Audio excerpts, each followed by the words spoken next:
Mitch, tomorrow is finally our wedding day. We've invited so many guests and relatives, so it's going to be a lot of work, but let's make sure it's a wedding everyone can enjoy. I put in a lot of effort into preparing for this day, so I'm really looking forward to it. Can finally show my best face to my ex. Speaking of which, you really invited her, huh? I was surprised at how well you two still get along, even though she's your ex. She's already married, isn't she? Yeah, she is, but she still agreed to come when I invited her. I just want to show her how happy I am now. I want to see the look on her face. Instead of worrying about that, let's just focus on making this a wonderful wedding. Yeah, I know. I want the ceremony to go well too. I really can't wait for tomorrow. I'm so excited. I don't think I'll be able to sleep. You should try to sleep early, or you'll feel it tomorrow. But I'm nervous too. I wonder if I'll be able to sleep properly. I guess that's natural. It's a big day for both of us, after all. No matter how nervous we are, tomorrow will come. And when it does, we'll be standing together at the altar. Yeah, it still feels a little unreal. After all this time preparing, the day is finally here. That's why we should enjoy it as much as we can. No stress, no worries, just us, celebrating with everyone. You're right. Let's make it a day to remember. No doubts about it. Now let's try to get some sleep. Or at least let's pretend to.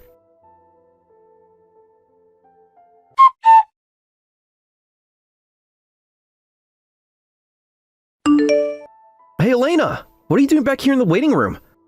The outfit change is done, and the wedding is already in the second half. Everyone's waiting, come on! Hurry up and get back out there! You have the nerve to say that right now? Your ex just ruined our wedding. Huh? That's what this is about?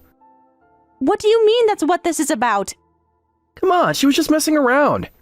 It was a joke. She only poured a little wine on you. It's not like she meant any harm. Just laugh it off and move on. It's a wedding. We're supposed to be having fun. Are you serious right now? You actually expect me to just laugh it off? Do you even understand what just happened? Who you insisted on inviting poured wine all over my dress in front of everyone. How do you not see how humiliating that was? Elena, it's really not that big of a deal. It's a wedding. Things happen. Besides, you can still change into another dress, right? So what's the problem? The problem is that your ex deliberately humiliated me and you're standing here acting like it's nothing. Oh, come on. You're blowing this way out of proportion. It's just a little wine. You know, like in baseball, when a team wins, they celebrate by pouring champagne all over each other. It's part of the fun. It's a celebration. You're just not used to that kind of thing. Are you even hearing yourself right now? How is that the same thing? In those cases, everyone is in on it. It wasn't a celebration, it was a personal attack. Ugh, you're so dramatic. Can't you just let it go? It's not like she meant to ruin your night. You're making a scene over something that's honestly not a big deal. Unbelievable. So now I'm the bad guy because I don't feel like getting wine dumped on me is fun? I can't believe you're actually defending her. What, are you still trying to impress your ex or something? Is that why you're making excuses for her? Oh, here we go. You're seriously jealous over this? I just don't want to make a big deal out of it. It was supposed to be lighthearted, but of course you had to turn it into some huge disaster. Now you're hiding out back here instead of finishing the ceremony. I never thought you were this immature. I'm actually kind of embarrassed for you. Immature? I'm the immature one? You're the one who let your ex humiliate your wife at our wedding. Instead of standing up for me, you laughed it off like it was just some harmless joke. And now you have the audacity to call me immature? Oh, come on. It's a wedding, not a courtroom. It's supposed to be fun. Why are you acting like this is some massive betrayal? Because it is a betrayal. You were supposed to be on my side today. This is our day, and instead of standing up for me, you let your ex humiliate me in front of everyone. You didn't even think to check if I was okay. You just ran after me to tell me to lighten up. First of all, she wasn't trying to humiliate you. It was just part of the mood. If you had just laughed it off, everyone would have moved on by now. But no, you had to storm out and make a scene. I can't believe what I'm hearing. You actually think I'm in the wrong for being upset? You really think it's my fault for not just taking it? Look, I don't get why you're so worked up over this. If this is such a huge deal to you, then maybe you're just not cut out for being with someone who knows how to have fun. Wow. Wow, I honestly don't even know who you are right now. You're really standing here defending her instead of acknowledging what she did to me? And worse, you're insulting me for being upset? What happened to you? Did you invite her just to impress her? Were you hoping she'd regret leaving you? What, were you trying to rub your happiness in her face? Because if that's what this was about, then congratulations, she got the last laugh. Oh, give me a break. You're making this all about you when really you couldn't just handle a little joke. A joke? A joke? If you think what she did was just a joke, then you're just as bad as she is. This isn't just about the wine, it's about respect. It's about the fact that when I needed you to be there for me, you weren't. And honestly, I don't think I can be with someone who thinks so little of me. This is over. Wait, what?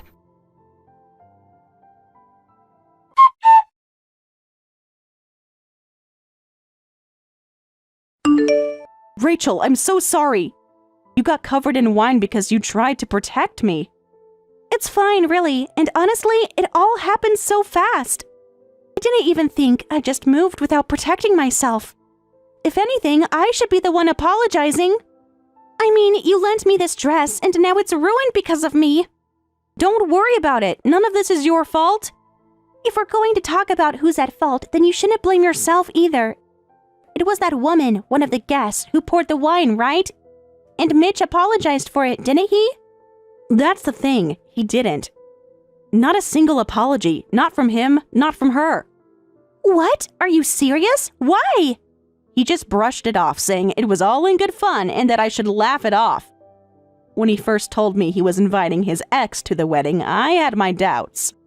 She's married now, and it's not like there was anything suspicious going on between them, so I figured turning her invitation down would have just made things awkward. But now I realize Mitch only cared about looking good in front of her. If he made her apologize, it would have ruined the perfect image he was trying to show her. So instead, he told me to just endure it. Hold on, this isn't making any sense. And wait, did he even talk to me about what happened or apologize to me at all? Does that mean, does he seriously think I was the one who got wine poured on me instead of you? It seems like it. He was sitting at the groom's guest table, so he must have only seen the commotion from a distance. He probably assumed I was the only one involved. Then, before I could even explain anything, he just started telling me to let it go and not make a big deal out of it. At that point, I lost the energy to even correct him. Unbelievable! So what, he prioritized saving face in front of his ex over supporting his own wife? That's exactly what happened. And now, the whole wedding is on pause. I have no idea what to do next. What do you mean, no idea? Just cancel it. You can't seriously marry a guy who values his ex's feelings more than yours. Rachel, thank you, but it's not that simple. I know you might not believe me, but Mitch was a good person. Up until today, he's always been kind to me. He even picked out this dress for me himself, choosing the one he thought would make me shine the most on our wedding day. He was thoughtful. But after what happened today, I don't know what to think anymore. I feel completely let down, but I can't just make a decision like this in an instant. I get it. You two have been together for a long time. But don't let that history blind you to who he really is. I know, that's why. I need to talk to him.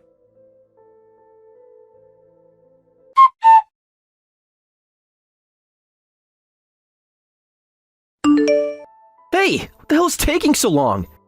You're making the guests wait. You were the one saying we make this a perfect wedding, remember? You were so excited about it. Now you're just sulking in here? That's not how an adult behaves. Oh, and pouring wine on someone in the middle of a wedding is something an adult should do? I told you already, she was drunk. She's always been a lightweight. She can't handle alcohol well. Besides, it was just part of the fun. Don't you get that? This kind of thing happens all the time. It's not a big deal. You're seriously still hung up on something so minor? You're acting insane. Insane? You think I'm the one being irrational here? You let your ex humiliate me in front of everyone, and you have the nerve to act like I'm the problem? Do you not have an ounce of kindness in you? Any sense of humor? Seriously, lighten up. That attitude, you're never gonna make things work with anyone.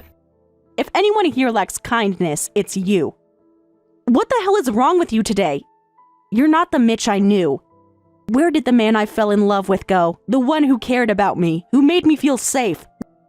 Why are you bending over backwards to defend her instead of standing by me? Because a man is supposed to fight for the woman he loves. What? She left me. She walked away without giving me a choice. But I never stopped loving her. I still do. She's married now and there's no going back. So I settled for you. You reminded me of her and I figured that would be enough. So don't start acting like you're something more than that. I just needed to prove to her that I moved on, that I was happy. If I didn't, it would mean she won. That she left me in the dust and I lost. So you're telling me you didn't marry me because you loved me? You just wanted to stand in for her. Come on, it's not like I didn't like you. I treated you well, didn't I? I took care of you, I made sure you were happy. But my heart has always belonged to her. That's never changed and never will. That's just the way it is.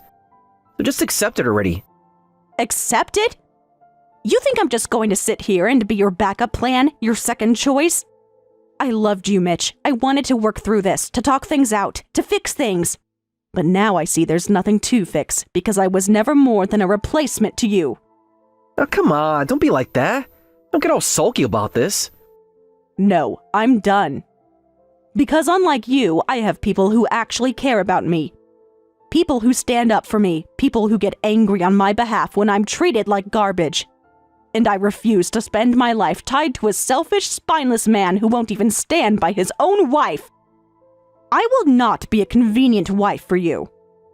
What the hell are you talking about? The wedding already started. You can't just walk away now. It's insane. Get your ass out there and quit wasting time.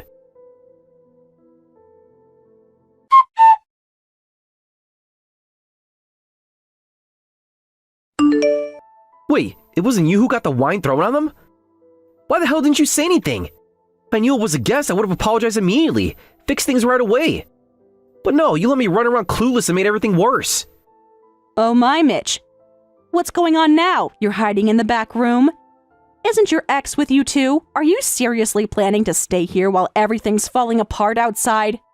I can't believe you. Why don't you both just come out and face it already? Are you out of your mind? You can't just walk out there like everything's fine. We're finally about to continue the ceremony once you decide to show up. But look what you've done now. The mood is completely ruined. We're already behind, and the guests are beyond upset. And your sister was the one who got wine thrown on her. That makes it 10 times worse. Your parents are livid, Mitch. Do you even realize what you've done? Of course they are. Why wouldn't they be? And you seriously think it's acceptable to mix up me and my sister? I'm about to marry you, and you confused me with her? What happened to the respect I thought you had for me? Look, you two are twins. You really expect me to be able to tell you apart from a distance? Not that easy.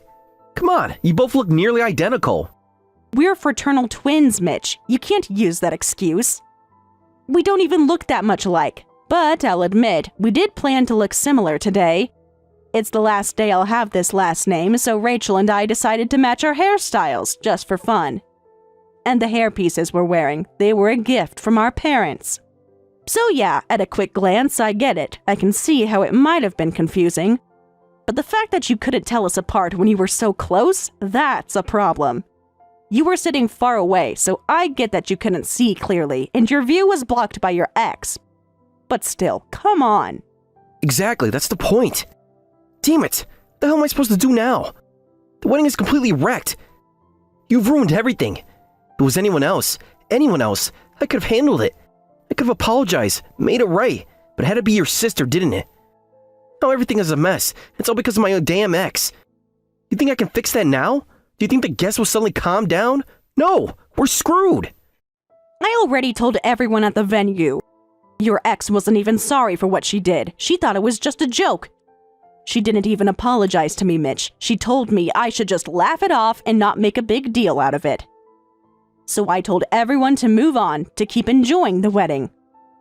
And of course, people got mad, because that's not normal. That's not how anyone should be treated. Did you think you could just treat me like this? Did you think I'd just roll over and accept everything? That's not how things work, Mitch. I'm not some doormat, not some object you can just use when it's convenient for you. You can't disrespect me like this and think we'll just keep going as if nothing happened. You seriously thought you could get away with it? That I wouldn't fight back? Well, I'm done. This wedding is done. I'm done with you. Wait, no, don't! I'm not going to pretend everything is fine. There's no future for us if this is how you see me. I won't be a pawn in your game anymore. The wedding is over, and honestly, with everything that's happened, there's no way we can continue. It's just impossible now, Mitch. There's no going back.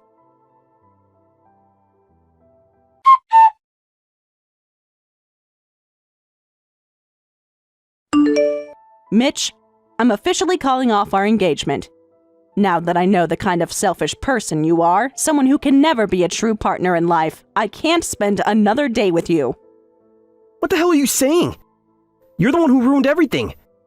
Because of you, I had to embarrass myself in front of everyone at the venue. The wedding is canceled because of your actions. It was supposed to be my day. I was supposed to be the center of attention, but instead I had to bow my head to all the guests and relatives. And now you're calling off the engagement? That's not something I'm just going to accept. You're the one who doesn't get it. Do you have no self-awareness at all? You've been nothing but selfish, Mitch. You defended the woman who poured wine on my sister, and then you said you still loved your ex? Who would ever want to marry someone like you after hearing that?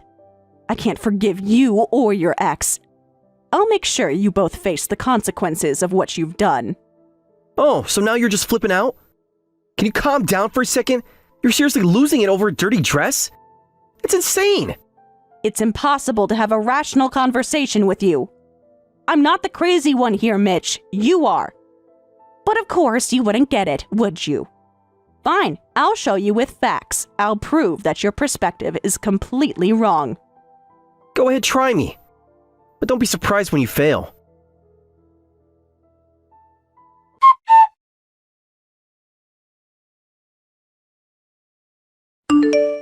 Hey, hold on! Why do I have to pay alimony? The person who brings it up should be the one at fault, right? Whether or not you're at fault isn't for us to decide. The reason for this broken engagement is your reckless actions and attitude. I haven't done anything wrong. So what's with this ridiculous amount? I have 2 claims coming at me. One is for the alimony due to the broken engagement, and the other is compensation for the dress. If you're going to defend your ex, you should pay the compensation for the dress. If not, I'll just go ahead and contact her for her details. Don't make things worse by getting her involved. Then you pay. Just so you know, the dress Rachel was wearing on the day was mine. So there's nothing strange about me asking for compensation. Don't argue about it. This engagement was broken off because of you, and I'm not to blame here. Are you seriously trying to argue about this? If you keep pushing me, I won't hold back. I'll still let you off if you apologize now, though. You're the one who needs to apologize.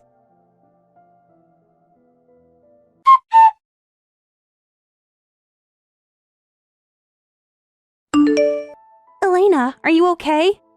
I just got back to my parents' house, but you looked so tired earlier. You have these huge dark circles under your eyes. You've been through a lot, haven't you? What's going on? Rachel, I'm sorry. I didn't want to worry you, so I kept quiet, but I guess it's obvious now that you've seen my face. I didn't want you to see how much it was affecting me. Of course, I can tell. We've been together since we were born. We're twins. No matter how long we've been apart or how much time has passed, I'll always notice when something's wrong. So tell me, what happened? Is there something you're dealing with that's really bothering you? Well, I might end up having to pay alimony. I'm scared it's going to get really ugly. What? No! Why would you have to pay anything? You haven't done anything wrong here. You didn't deserve any of this. It's just that they've hired a lawyer. And not just anyone. This lawyer is really experienced. I didn't expect them to be so quick to get such a skilled lawyer. You know how these things go, right? When it's about alimony, there's always a huge blame game.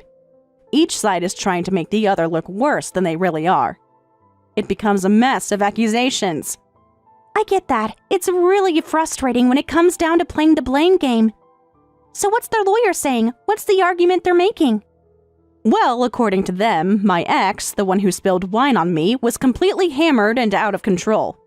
She was so drunk she couldn't even think clearly. And according to their lawyer, she didn't mean any harm. She was just a little out of her mind, and after the incident, she apologized, so there's no fault on her part. As for the dress, they say their insurance will cover the cost, so they're telling me I don't even need to worry about it and that I should just claim it through that.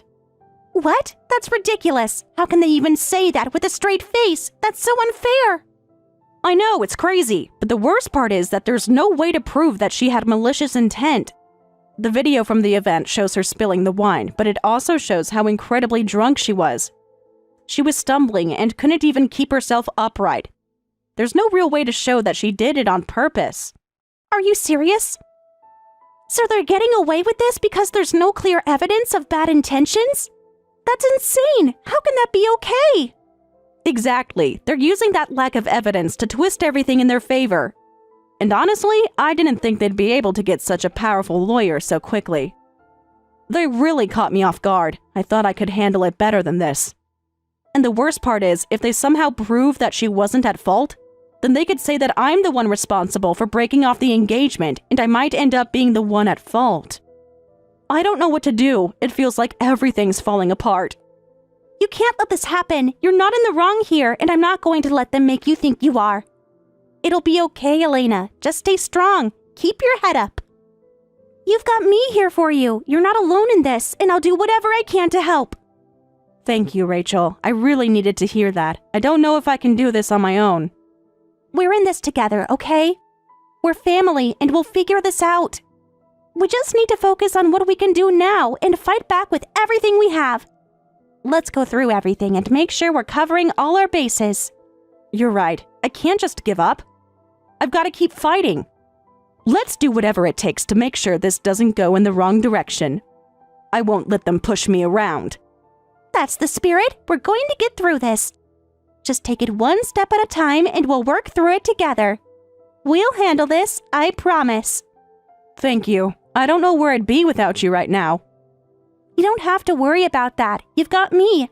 Let's tackle this and we'll come out stronger on the other side.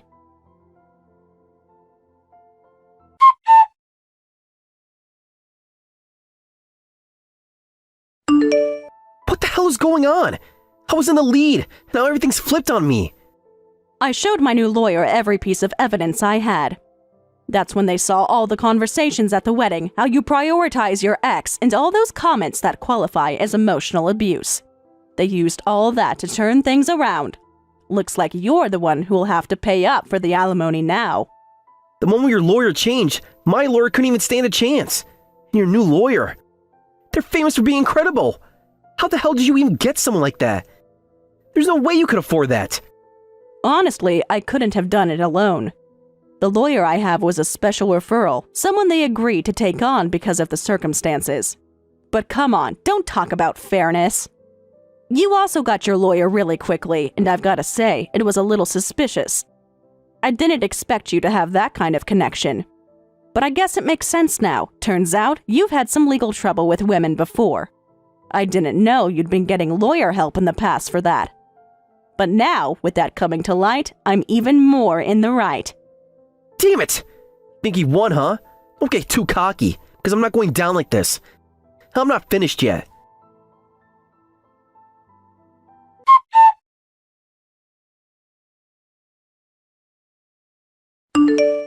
This is unbelievable. How the hell did I get outmaneuvered like this? How the wedding's going to leak to my company, and they made up all these excuses to send me off to some remote location. You must have been the one who ratted me out, right? Can you use such dirty tactics and still have the nerve to act like you're in the right? Wait, hold on. What are you talking about? A demotion? I didn't tell anyone at your company about this. This is a personal issue. There's no way I would drag work into this. Then why the hell is it out in the open? I have no idea, but honestly, if you've been demoted, that's a big deal. I'd say something significant must have happened at work. Considering your track record, I wouldn't be surprised if you've been passing your mistakes onto others again, like you usually do. People like you who can't do anything useful just blame others for everything and drag them down. You should at least be grateful for the chance to be used. If someone is exploiting you, they're the problem, not me. That kind of attitude is exactly why things are falling apart.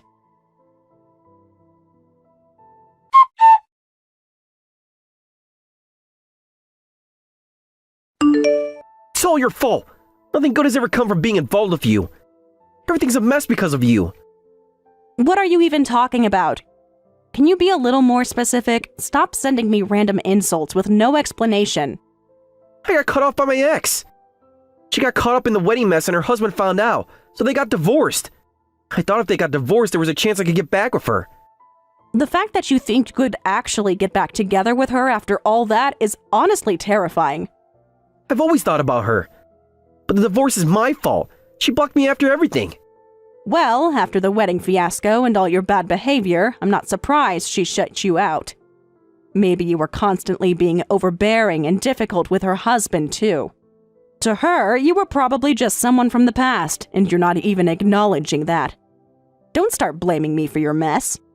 Shut up! It's all your fault! If it wasn't for you, she wouldn't have divorced. There wouldn't be any fights over custody and assets, and I wouldn't have been cut off. That's just your delusion. And custody, after everything that's happened, she's still a parent. Honestly, I'm kind of shocked. It's so sad to think that her family is stuck dealing with all of this.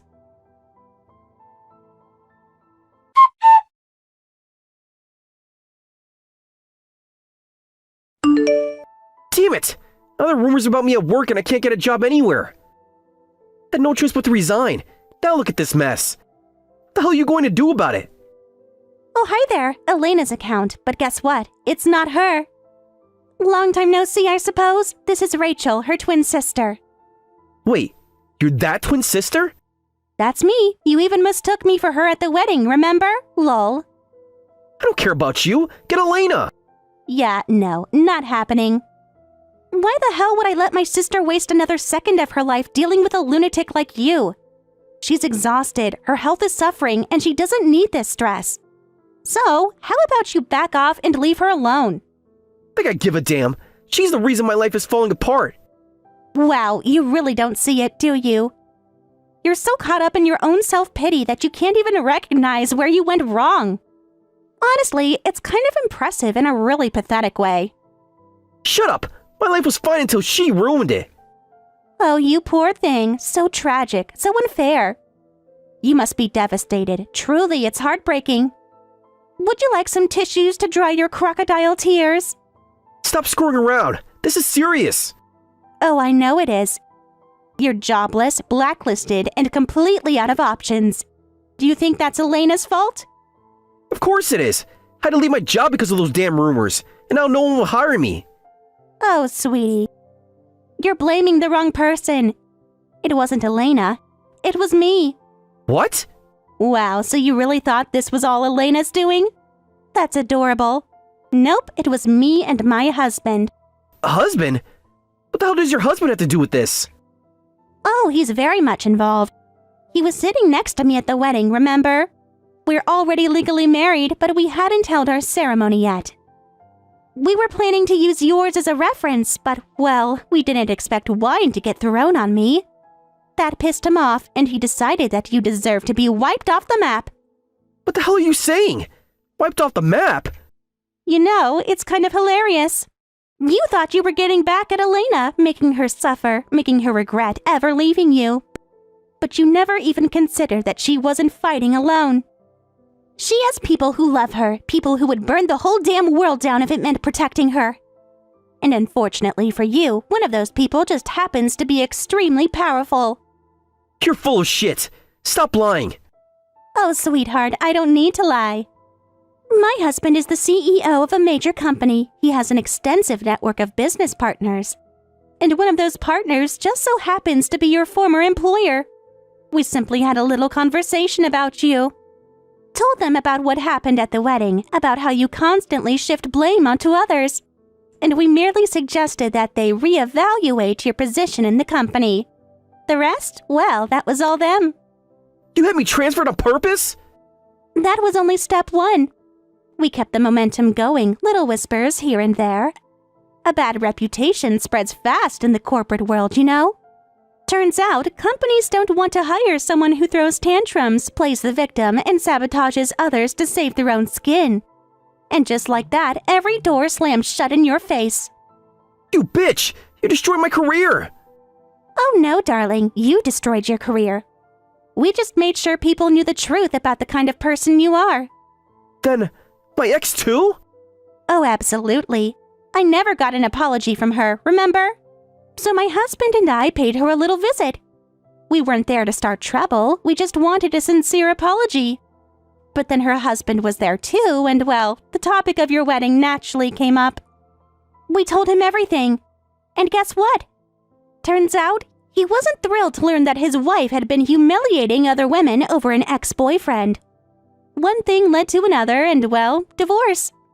Why the hell would you go that far? Sure, I get that she threw wine, but that's all, right? Why would you go and destroy everything? Oh, you really don't get it, do you? Elena is my sister, my family. She's my husband's sister-in-law. And when someone hurts our family, we don't just let it slide. We make sure they feel every bit of the pain they caused. You and your precious ex made your choices. You played your little games, and you thought you could just walk away unscathed. Well, guess what? Actions have consequences. I was wrong, please, just stop. If this keeps up, I'm done for. I've already been rejected from 10 companies. Please, no more rumors. Oh, honey, if you're getting rejected that much, I doubt the rumors are the only issue. Maybe, just maybe, companies don't want to hire a lying, manipulative, entitled little cockroach. I'll apologize. I'll apologize to Elena properly. Just tell me where she is. I'll do it on purpose. Oh, so now you're desperate? That's hilarious. You really think you can just say sorry and everything will magically go back to normal? That's not how this works. You had plenty of chances to fix things before it got to this point. Instead, you doubled down, lied, and blamed everyone else. And now that you've lost everything, suddenly you want to apologize? I'll do anything. Just tell me what I have to do to make it right. You can start by disappearing from our lives. That's the only thing you can do to make things right. Elena deserves peace, and you being anywhere near ruins that. So do us all a favor and stay gone. Please! I have nowhere else to go. No one will hire me. No one will even talk to me. Sounds like karma's finally caught up to you. Enjoy the life you built for yourself.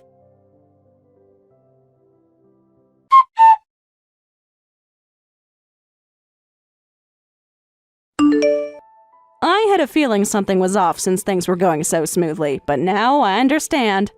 It was all thanks to you two, wasn't it?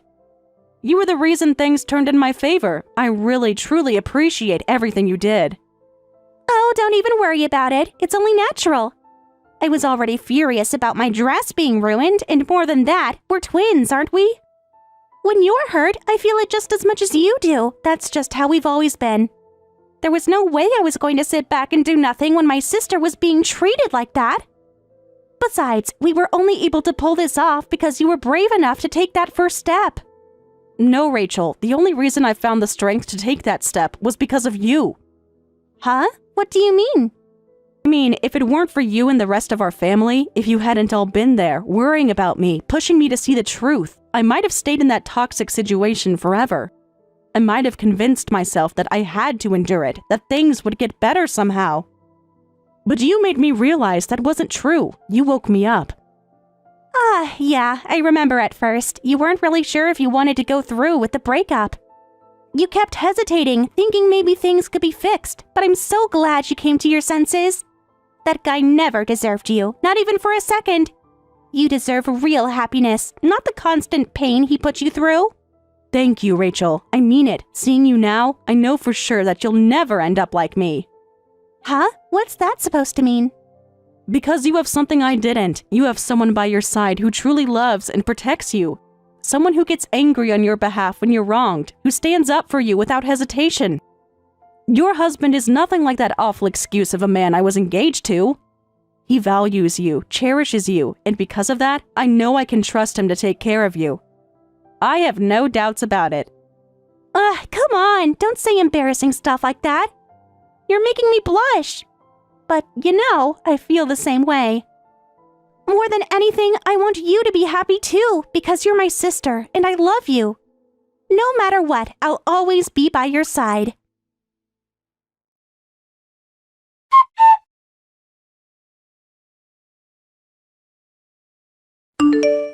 Mitch, once so confident in his future, now finds himself barely scraping by. After everything that happened, finding another job in the same industry has become almost impossible for him. His reputation has been completely destroyed, and no company is willing to take the risk of hiring him. With no other options, he has been forced to work part-time at a small izakaya, carrying plates of food and pouring drinks for strangers who don't even bother to acknowledge him as a person. It's a humiliating fall from the life he once led. He spends his nights bringing drinks to customers, nodding along as they berate him over the smallest things, biting his tongue when they hurl insults his way. He used to be the kind of man who scoffed at people working minimum wage jobs, acting like he was somehow superior simply because of the position he held. Now, that very same man is standing there, enduring the kind of treatment he once thought himself too good for. But the worst part for him must be the money, or rather, the lack of it. A part-time job at an izakaya doesn't pay much, and certainly not enough to support the kind of life he was used to. On top of his measly wages, he's drowning in financial burdens. The compensation he had to pay for breaking off our engagement, the reimbursement for the wedding dress that was never worn, and the enormous legal fees from the lawsuit. His debts keep piling up, and from what I've heard, he's struggling just to afford the basics. For a man who always cared about appearances, who lived to impress others, this must be unbearable. He used to put so much effort into looking successful, dressing well, spending money carelessly, bragging about his connections. But now, he can't even pretend. The life he built on lies and arrogance has crumbled beneath him. Honestly, it serves him right. Mitch was always the type to push responsibility onto others, to act as if he was never at fault, to manipulate situations to make himself look good. He thought he could escape the consequences of his actions forever. Now, he has lost everything: his job, his money, his reputation. There's nothing left for him to hide behind. Meanwhile, I finally moved out and started my own life. At first, the thought of living alone felt overwhelming.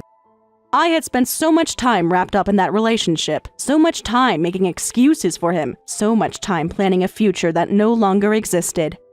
But now, I've come to appreciate the peace and freedom that comes with living on my own. No more arguments, no more stress, no more worrying about someone else's mess. For the first time in a long while, I feel like I can breathe. I'm not in a hurry to jump into another relationship. The idea of starting over with someone new feels exhausting right now, and I know I need time to heal. I've learned a lot from what happened, about love, about trust, about myself. I see things much more clearly now, but just because I'm not ready for love at this moment doesn't mean I've given up on it entirely. If anything, this experience has made me more determined to find something real. I don't want a relationship built on illusions, where one person constantly has to walk on eggshells or make sacrifices just to keep the peace.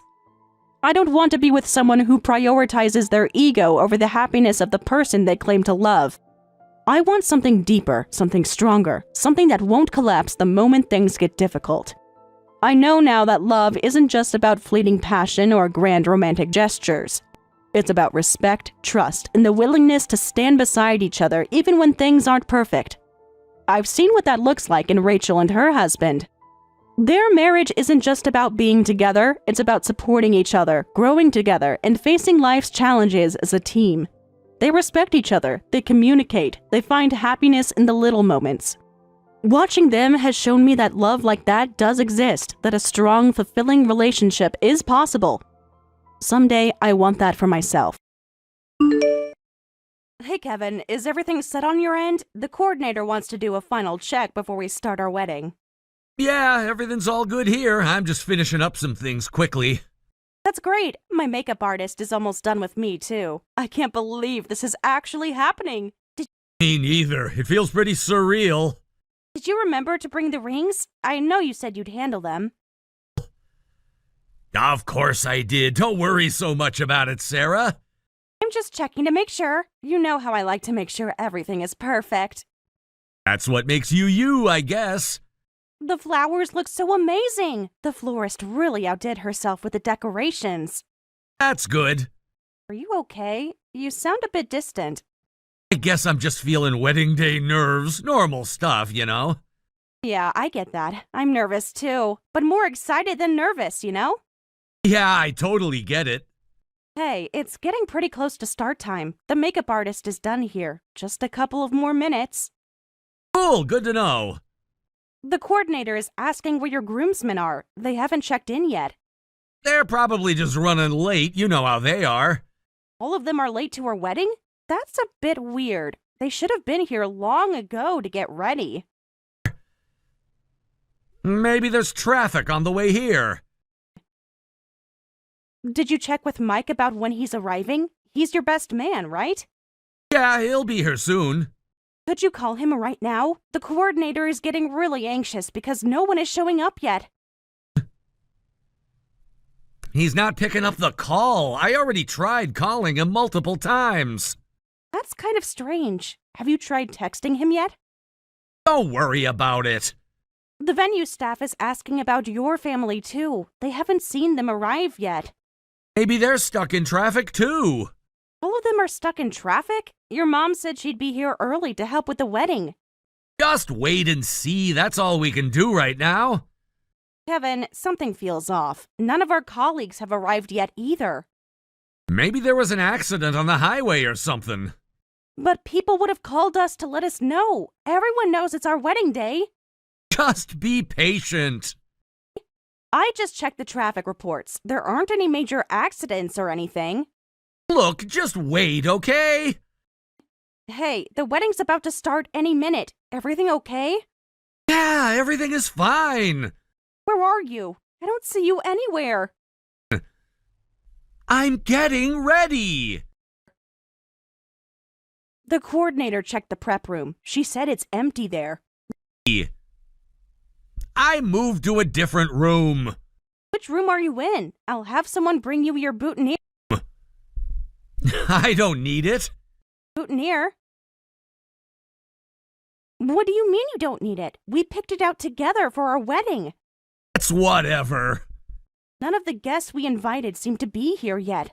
Maybe there was a mistake with the invitations? What? Are you saying this is my fault? Excuse me? I handled all the invitations, remember? So you're saying I messed up and that's why no one's here at our wedding? No, that's not what I meant at all. I wrote the invitations, so maybe I made a mistake. You know how absent-minded I can be sometimes, especially when I'm nervous. Yeah, you're right about that. Just want to understand what's happening here. You're just being dramatic. I'm standing here in my wedding dress and the venue is completely empty. That's what makes you cute, I guess. Even with no guests, we can still have our ceremony, right? Sure we can. And you still want to marry me, right? Even if no guests show up, I'm still gonna marry you. Thanks, that means a lot to me. Whatever. But wouldn't it be a problem if no one shows up to our wedding? You know, with the wedding gifts and everything. That would be tough, but you'll be fine. You can handle it. You're strong enough for that. What do you mean by that? Wow. All I'm saying is you're strong enough to handle any situation because you're a strong person. I know you well enough to say that. That's not really answering my question, though. Just trust me on this. I do trust you, but something feels really wrong here. Stop overthinking it. It's fine. The caterers are asking about the reception timeline. Just tell him to wait. Wait for what? There's no one here. Just handle it. That's sweet of you to say, but I'd rather have us handle things together. We're going to be married after all. Don't be so negative. You'll be fine, I'm telling you. Trust me. It's not about being negative or not trusting you. I'm just trying to be practical. You're always so practical about everything. Well, someone has to be, you know. Marriage isn't about relying on your partner's strength. It's about two people choosing to be together no matter what happens. I just want to be with you, that's all. That sounds nice, but actions speak louder than words. What's that supposed to mean?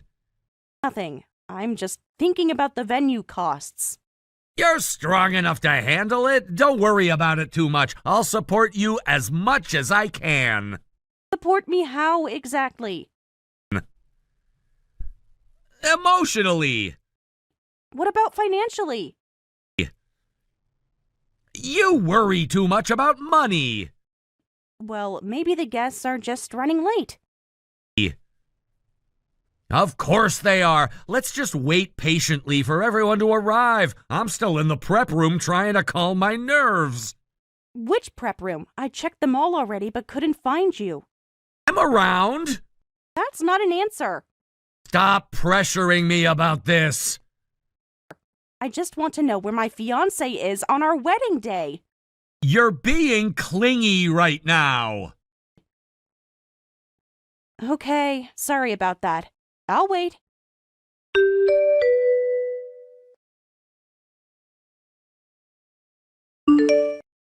There is still absolutely no one here. Did the apocalypse happen or something? I literally can't see a single person.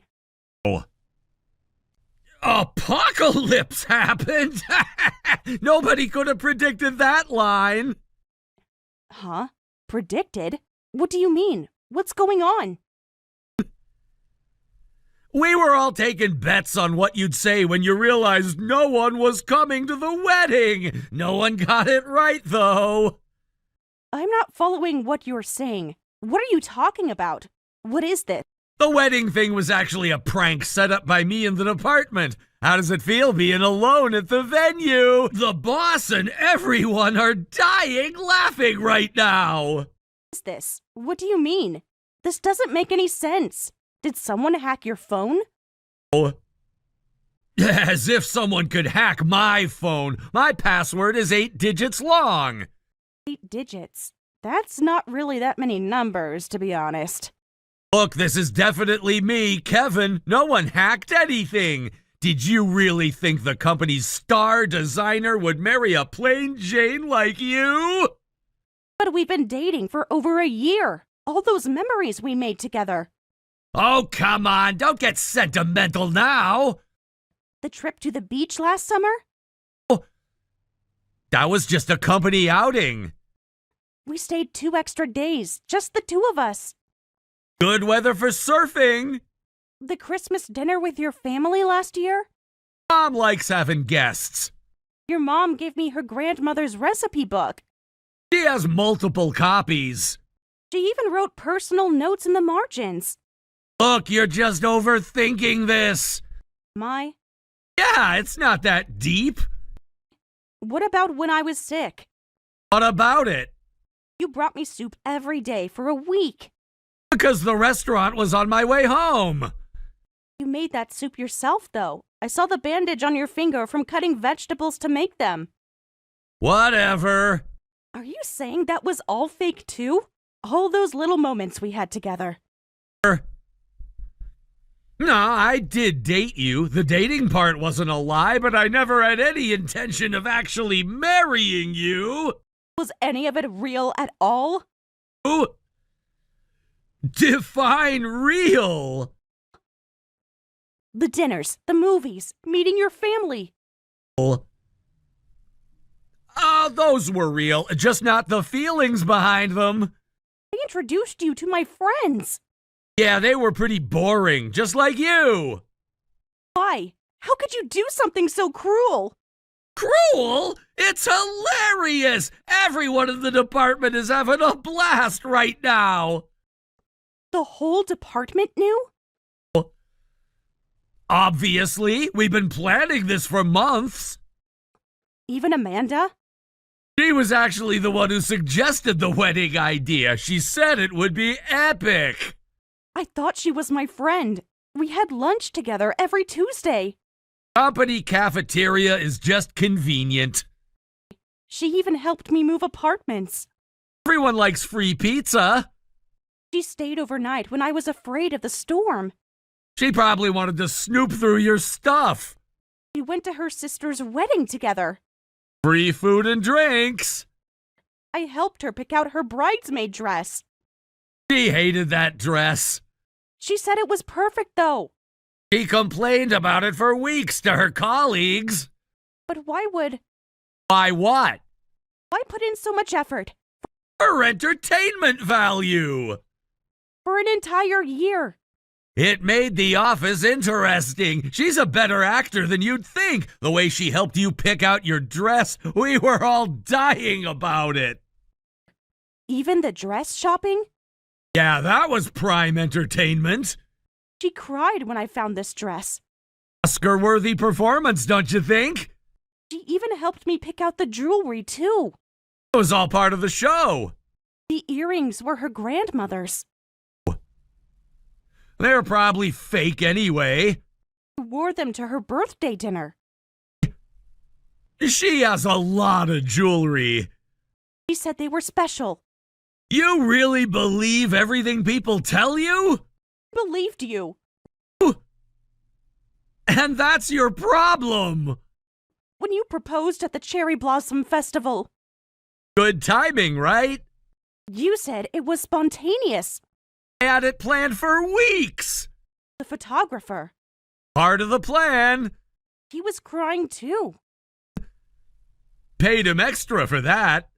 The ring, Bought it with a company card. it matches your grandmother's. I saw it in a catalog. But your mom said, Mom's good at telling stories. is that why she insisted on that expensive venue? Now you're getting it? The deposit. Yeah, that was a nice touch. Really committed to the bit. Everyone. This is way too cruel. No, Just what? Gonna cry? That's what you're good at, right? no, I'm trying to understand all of this. What did I ever do to deserve this? What did you ever do? That's the problem, isn't it? You're practically invisible at work and haven't accomplished anything. We're a design company, but you never contribute any ideas. Never contribute? Yeah, you just sit there, taking up space. Are you being serious right now? You're the one who's been stealing all my designs, Kevin. How can you be so shameless about it? What are you talking about? What do you mean I steal? Sure, we exchanged ideas when we were dating, but that was just for inspiration. I never stole anything from you. The Horizon Project logo? That was my design. The packaging for New Life? Also mine. New Life? The entire Blue Sky campaign? All me, baby. Don't you feel pathetic saying that after completely stealing my designs? Whoa, you're acting different than usual. You must be really upset to start making up crazy accusations. These aren't made-up accusations. I know everything. What's wrong with you, Sarah? You're acting really weird right now. Come on, play along with the prank. Play along? Are you being serious? Yeah, everyone else thought it was funny. Everyone else? The whole department is here, by the way. We're all watching your messages. It's like a party. Where are you right now? What do you mean? We're all at Denny's. And yeah, we didn't send out any invitations either. Sorry about your parents, but you can apologize to them yourself. No one's here? That's weird, because people are actually showing up. Look at this.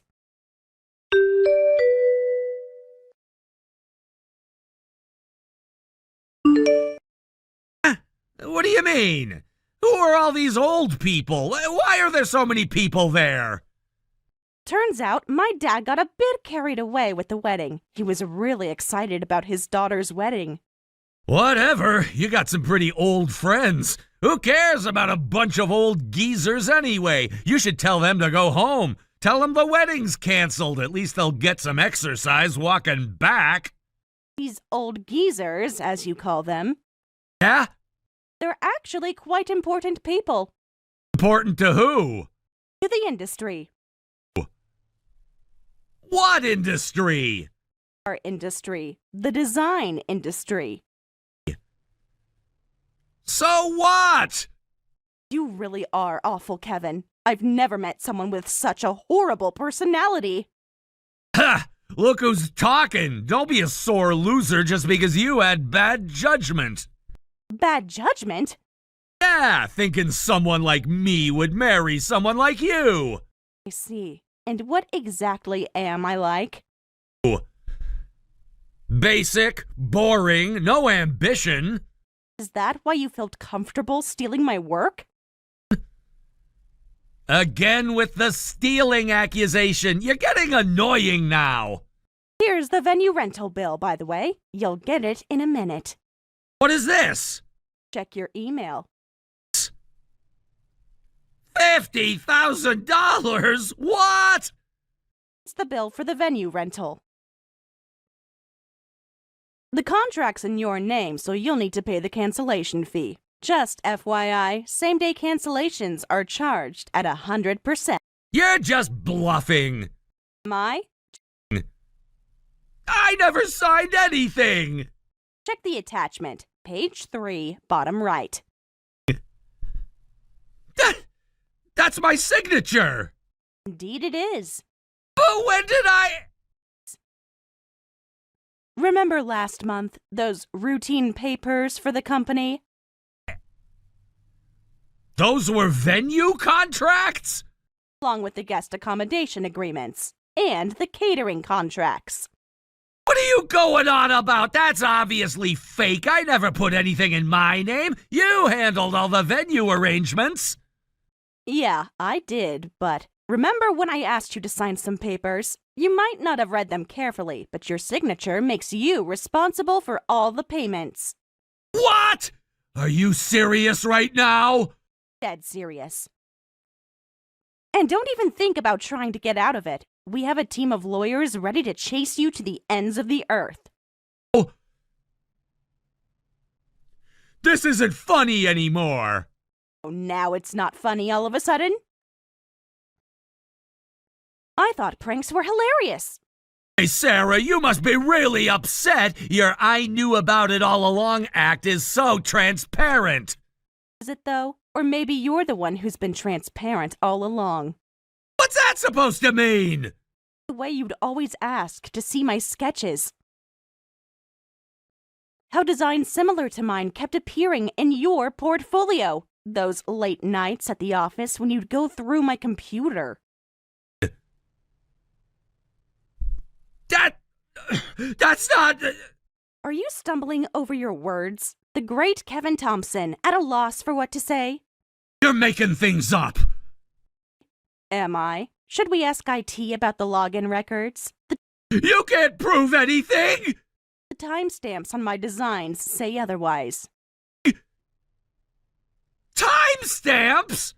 And the certified copies. And the backdated records. You planned this? Are you the one putting on an act right now? Because those documents with your signature are very real. And I know you remember signing them. That's... Who are you? You really underestimated me. You never thought I'd turn the tables on you like this. You just nodded along to whatever I said. And now look where that got you. Who are you? Are you really Sarah? You're acting completely different. What's going on? People just have many different sides to them. Make sure you have that $50,000 ready, because we're definitely collecting. The venue fee is whatever, but I'm not paying travel expenses for these random old people. I didn't invite them. That's on your side's responsibility. Actually, the contract you signed covers guest expenses. No way! Show me where! Page 7, Section 4.3. The undersigned agrees to cover all reasonable travel expenses for invited guests in the event of cancellation within 48 hours of the event. You tricked me into signing that! Did I force you to sign without reading? Did I hold your hand and make you write your signature? The venue fee is one thing, but I'm not paying for these people I don't even know. Everyone in the department agrees with me. They say the responsibility lies with whoever turned this into some senior citizens meetup. Is that what you all think? Yeah, we're all here laughing about it. All of you? The whole team, even Thompson from accounting thinks it's ridiculous. Director Thompson? Yeah, he's dying laughing. Says he's never seen such a desperate attempt to save face. I see. Everyone thinks you're pathetic. Everyone in the department? Yeah, we just took a vote. Unanimous decision. You're the joke of the year. Senior Citizens Meetup. Yeah, I couldn't care less about old people. We're already supporting them with our Social Security taxes. I'm not paying for their travel expenses. Meetup. And everyone shares this view? The whole department agrees. Thanks to your ridiculous demands, we're all having a great laugh. Thanks for that.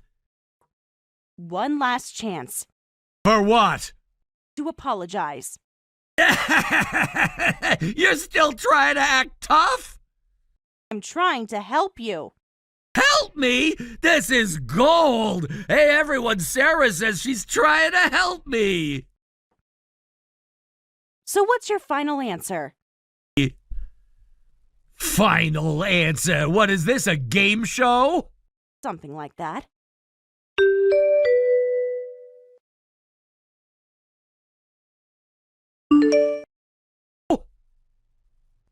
The entire department is fired. What? Who is this? How do you have access to this chat? I'm the CEO of the company you work for. Huh? CEO? You should have taken that chance to apologize.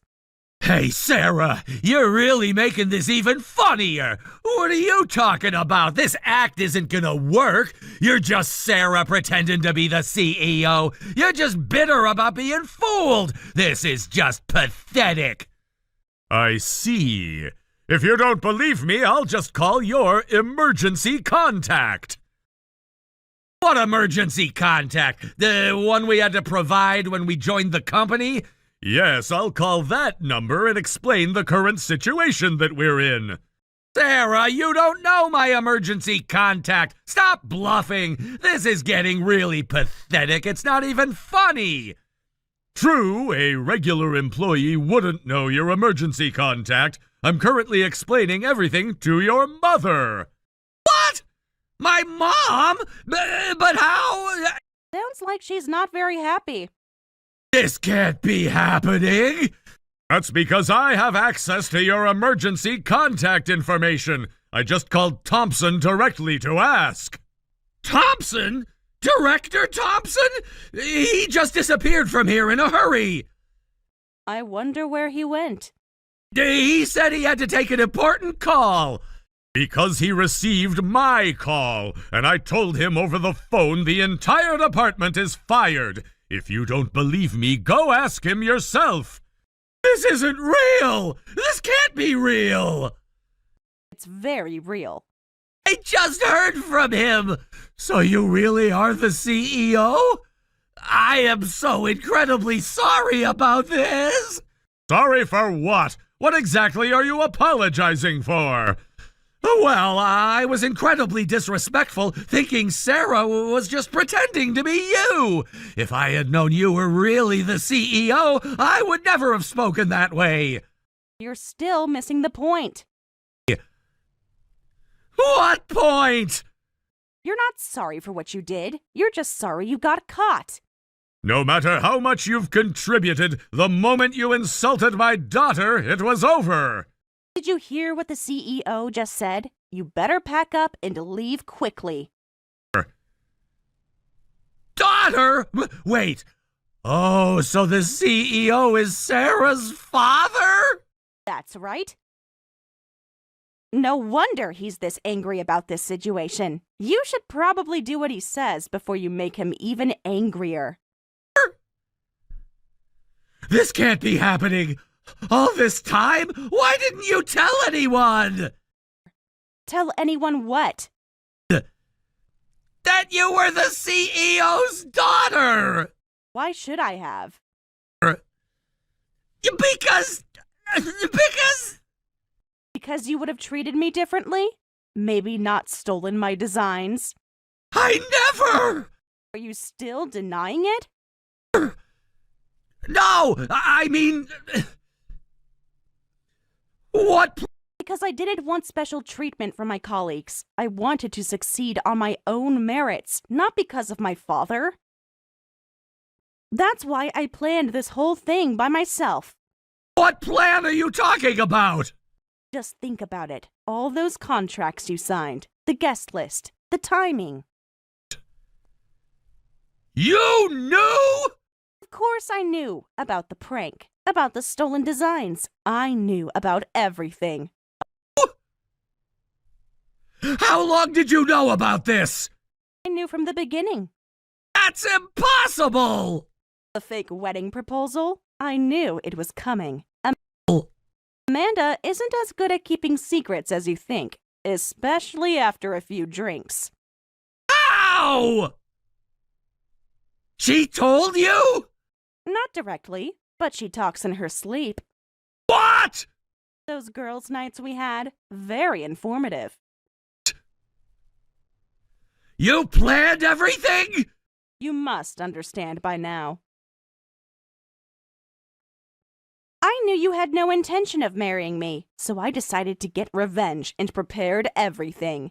And while I was at it, I thought I'd take down the whole department that kept stealing my designs. Take down? A department that stole designs, insulted people, and did whatever they wanted. The company needs to clean house and rebuild with new employees. If you've been planning this all along... I figured out the wedding prank right away. I just thought you'd do something during the ceremony. I didn't expect no one to show up. You made all these people my dad invited come for nothing. Fine. This company was beneath my level anyway. With my abilities, I can aim higher than this. I was thinking of quitting anyway. Is that so? Of course! I've even been interviewed by magazines. I have tons of achievements as a designer. There must be plenty of companies in the industry that would want someone like me. About those achievements. What about them? Unfortunately, I don't think that's possible. You've been blacklisted in the industry after this incident. What do you mean? Remember all those old geezers you were mocking? What about them? My father has been in this industry for a long time. So who do you think all these people he invited are? No! You can't mean... All these industry leaders just witnessed your prank. Do you think any company would want to hire you after this? This can't be happening! Actions have consequences, Kevin. Remember when you said they were just random old people? Please! Too late for pleading now. You should probably look for work outside the industry. At least, not with my father and all these people against you. Though honestly, someone who can only steal other people's designs probably wouldn't succeed anywhere anyway. Who are you? This isn't the Sarah I know! No, this is the Sarah you chose not to see all this time. Whatever! I have a lot of social media followers. I can make money online! About that. I already reported that all the designs you posted on your account were stolen from me. Looks like your online career is over too. You can't prove they were stolen! Actually, I can prove it. Remember those timestamps I mentioned earlier? And about all those certified copies? But honestly, someone with zero originality would probably fail wherever they try to work. This is just horrible!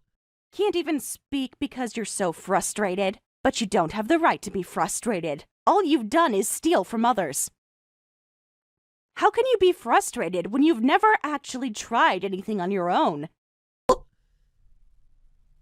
Stop it! Stop taunting me, please! Just stop!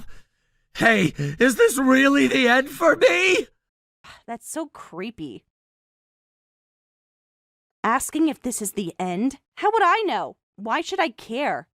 Hey, what's with that attitude? Actually, we all took bets on what you'd say first after losing everything. You're just enjoying this, aren't you? I'm enjoying it just as much as you enjoyed planning your prank. I never meant for it to go this far. Really, what did you think would happen? When you left someone at the altar, when you humiliated them in front of everyone, when you stole their work. I didn't mean to. You never thought about consequences. You never thought about other people, and now you're facing the results. Goodbye, Kevin. Good luck finding a new job.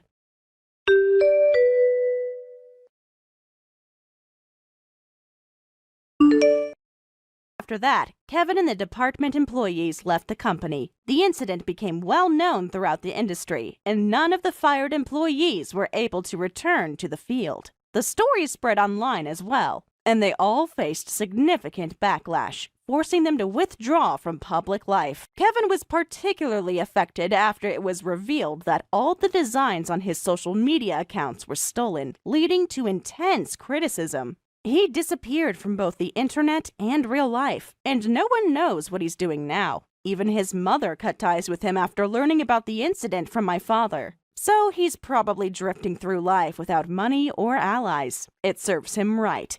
As for me, I'm working hard with my father to rebuild the department that's now empty except for me. My father feels responsible for this incident as CEO and is putting considerable effort into improving the work environment. Although it's now known that I'm the CEO's daughter, that doesn't change what I do, and I plan to continue working just as hard as always.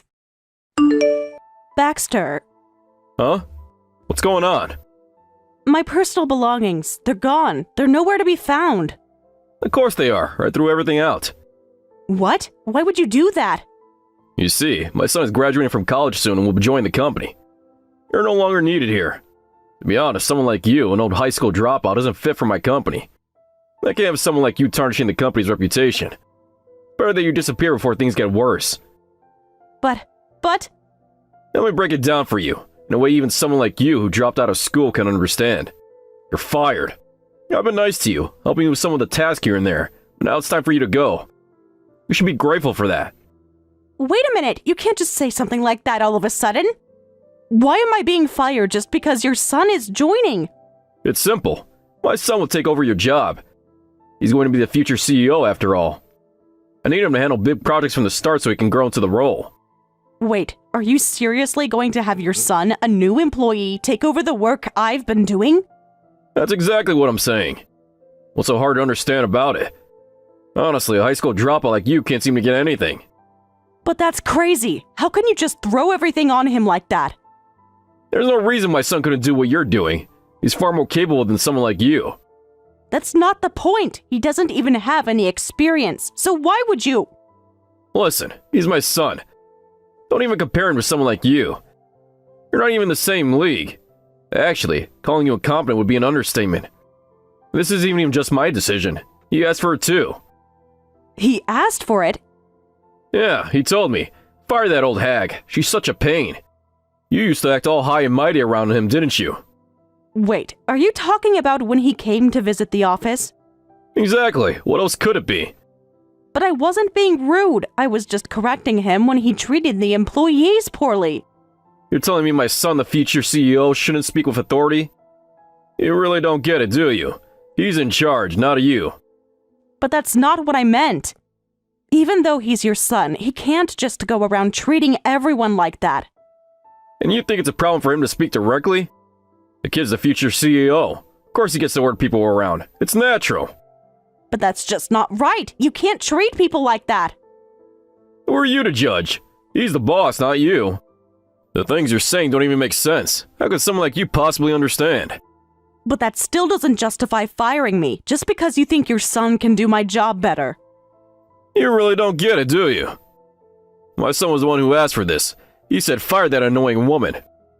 And you wonder why? Because you were so rude to him, treating him like he was just another employee.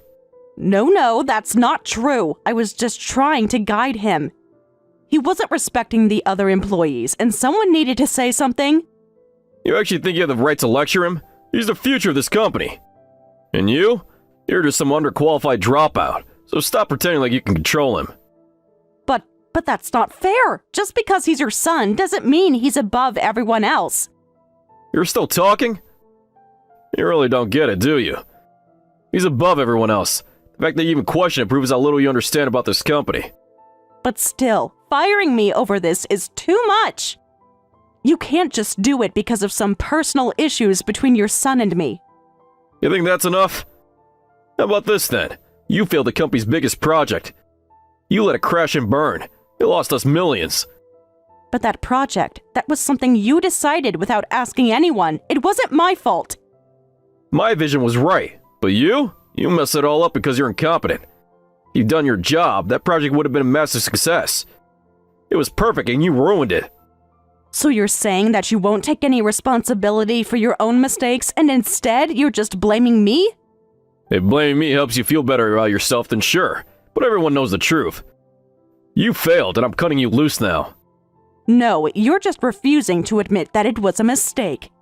You're not willing to take responsibility for your own failure, so you're making me the scapegoat. You really don't understand anything, do you? It's over for you. I've made my decision. It's pointless to keep arguing, and honestly, you should be thanking me. I kept you here for 20 years despite you being nothing but a burden. Fine, I'll leave. That's right. Goodbye. Now the company's finally free from your useless self. You'll be out of here and we can move forward without dragging dead weight around.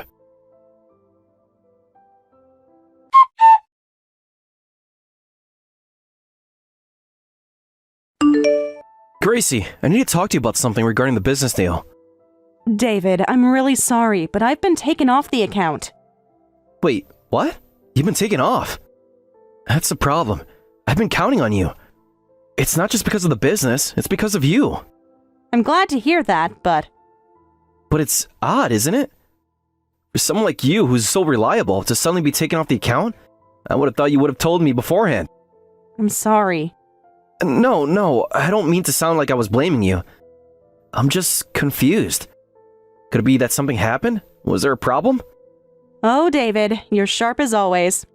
It's embarrassing to admit, but I've actually been let go from the company. What? How could that happen? Well, I had a bit of a falling out with the president. Falling out? Not exactly a falling out, more like it was a one-sided thing. I'm sorry, this probably isn't something I should be telling you about. I really don't want to cause you any trouble. Gracie, please, stop being so formal with me.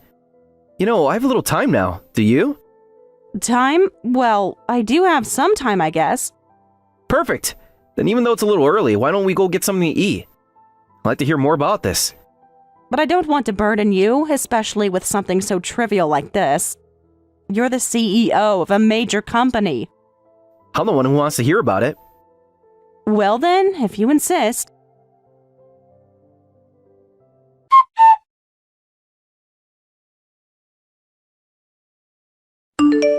Thank you so much for today. Talking it through with you really helped me feel a lot better. My pleasure. I'm glad you could share it with me. And honestly, Baxter, he's something else. I always thought he had a bit of an inflated ego, but to fire you? It's foolish, really. Foolish, huh? I'm not joking, Gracie. I mean it. He made a huge mistake. But when I think about it, it's true that I'm a high school dropout. And I didn't exactly bring the project to a successful conclusion either. That doesn't matter. Your education doesn't define your abilities. Well, I was the only high school dropout there. With the company being what it is, I guess some level of formal education was expected. What are you talking about? The reason that company grew so much is because of you. If it weren't for you, it'd probably still be just another small-time operation. Worse, it'd have gone bankrupt by now. Thank you. To hear that from you, it means a lot, even if you're just being polite. I'm not being polite, I'm being honest. Everything I said is from the heart. But you know, in a way, this whole situation worked out for the best. For me. Wait, what do you mean? You're saying that me getting fired worked out for the best? Actually, now that I think about it, during dinner you seemed a little off. I don't know, a bit distant? Were you worried that maybe I didn't like you? What? No, that's not it at all. I thought maybe I'd just misunderstood something. Or maybe you just didn't want to hear it. After all, you're the CEO, and, well, I'm just... No, it's nothing like that. I've been meaning to say this for a while. Gracie, I've wanted to bring you on board for a long time now. But I always knew you were too loyal, too tied to your current company. I figured that no matter what I made you, you wouldn't leave. Wait, what are you saying? But now with all this happening, I don't have to worry about that anymore. No more barriers, no more hesitation. You wanted to bring me on board? But why now? Well, it's simple, really. Now there's nothing stopping me from offering you a position. I don't have to worry about you turning me down because of your old company. You're free now. So, Gracie, will you work for me? David, are you serious? After everything that just happened? You want me to come work for you? I've never been more serious. I know what you're capable of. I've seen it firsthand. You're exactly what my company needs. But it feels wrong, David. After everything that's happened, my old company. I understand how you feel, but think about it. This is your chance to be somewhere where you're truly valued. I know you're capable of so much more than they ever let you do. You deserve this. I don't know. It's all just happened so suddenly. Take your time, Gracie. I'm not rushing you, but just know that I've wanted this for a long time, and I'm offering you a chance. A real opportunity. All you have to do is say yes.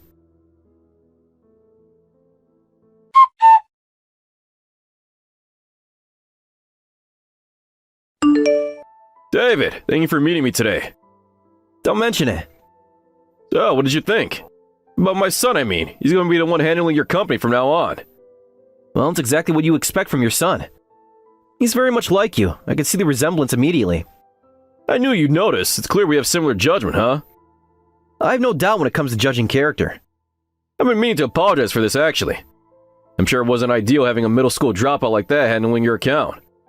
Don't worry, she's not with the company anymore. It's all sorted. From now on, my son's the one who will take care of things for you. That's good to hear. His being there will surely make a big difference. I imagine it'll lead to better results for everyone involved. Exactly. I'm glad we're on the same page. That's actually wanted to discuss something with you. I'm hoping we can make a slight change to the contract going forward. A change to the contract? What kind of change? Well, I'd like to raise the unit price a little. It's a bit embarrassing, but my son's been put in charge now, and to be honest, we suffered quite a bit due to that woman's incompetence. She caused us some real losses. Having someone like that on the team can really be a pain. For the sake of both of our futures, it would be good to make some adjustments. You understand, right? If that's the case, and it's actually quite fortuitous that you brought it up. I've been meaning to have a word with you about the contract as well. Oh? What about the contract? We're actually planning to terminate the contract altogether. What? Hold on. What's that? Are you serious? This is a terrible joke, right? It's no joke, Baxter. I mean every word. But why? What's this about? First off, you've underestimated us. Who makes you think we'll just accept your request to raise the unit price? We're talking about the future here, right? Well, what about our future? What benefits are we getting from this? We're not seeing anything on our end. What do you mean, nothing in return? I've been more than fair with you. I made concessions, given you opportunities. And yet here we are, with nothing to show for it. Well, let's talk about that son of yours too. You seriously want him to take over as the point person for your company? You've got to be joking. You really think he's up to it? The kid's barely out of school. You think he's going to handle my company like it's no big deal? You've got no right to talk about my son like that. What's your problem? Just last time you were saying how much he resembled me. Now you can see the potential in him. Yeah, I said he looked just like you. I didn't say he was any good. Frankly, I think he's just like you. Dull and lacking in substance. I wasn't impressed at all. You really think that, don't you? We're not continuing it. I'll terminate the contract on my end. Wait, hold on a second. You can't just end this now. You realize what you're doing? If you break this now, then my company... I know exactly what I'm doing. Don't think I haven't considered the consequences. This is business, Baxter. If it weren't for Gracie, I wouldn't have made it this far. Not you. You and your son can handle your own mess, but I'm done with all this. You're saying that Gracie was the one making things work, weren't you? All this time, it was her doing the real work, not me. Now you're throwing everything away over her. That's exactly what I'm saying. She's the one who helped this business grow, Not you. Not your son. Fine. You want to make it personal? Then consider it personal, David. Don't come crawling back when your precious little company falls apart. I won't need to. Goodbye, Baxter.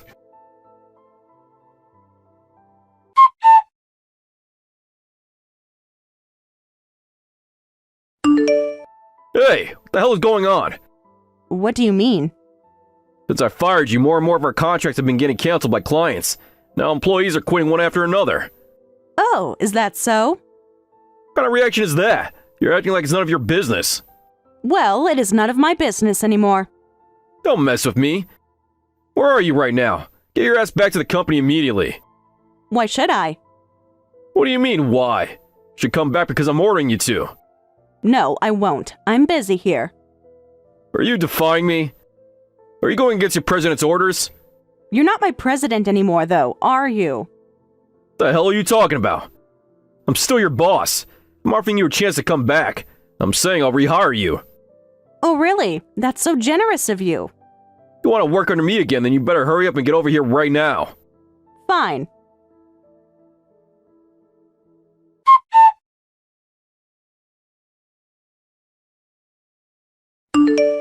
How long do you think you're going to keep me waiting? My time is worth more than yours, you know. When exactly will you be arriving at the company? Pardon? What are you talking about? Huh? Are you stupid? I told you, I'll rehire you. I'm giving you another chance. You not understand what I'm offering here? Yes, you said that if I want to work under you again, I should hurry up and come to the company. So then why haven't you shown up yet? What's the holdup? You should be on your way here by now. I don't want to work under you anymore. So no, I'm not coming. What? What do you mean? I employed you for 20 years. You're forgetting that, aren't you? You're the one who fired me, so what are you trying to say now? Damn it! Don't be so ungrateful. I'm telling you that I'll take you back. I'm offering you another chance, and you're just going to throw it all away? You really think I'd want to work under you after you fired me? How pathetic. You seriously think I'd come crawling back? I'm not asking you to crawl back. I'm offering you a job, and you should be grateful.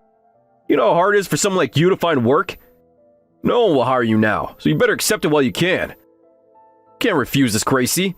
Can't find a better opportunity anywhere else. Do you really think I need you? I've already found my next job. It's done. I'm not going back to you. What are you talking about? You're lying. There's no way anyone would hire someone like you after everything that's happened. Do you think I'm an idiot? You know, it's actually funny you say that. After everything that's happened, you're the one who's the idiot, don't you think? You're impossible. You're just making excuses. You think anyone else will hire you? You'll be stuck with nothing. You should be thanking me for even offering you this chance. You should be grateful that I'm willing to take you back. You really don't get it, do you?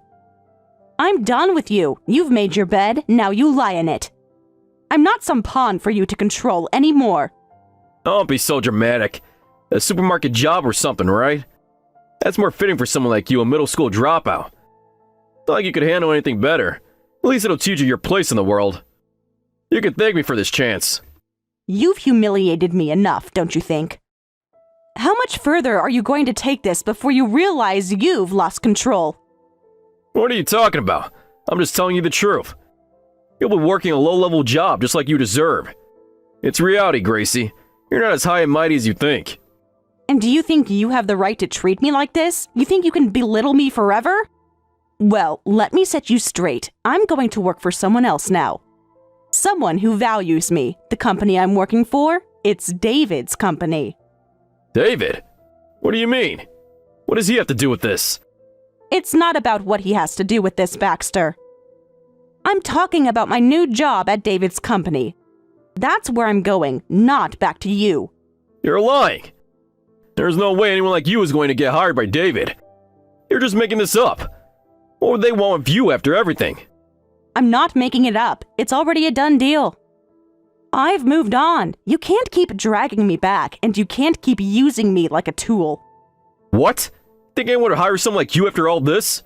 What is wrong with you?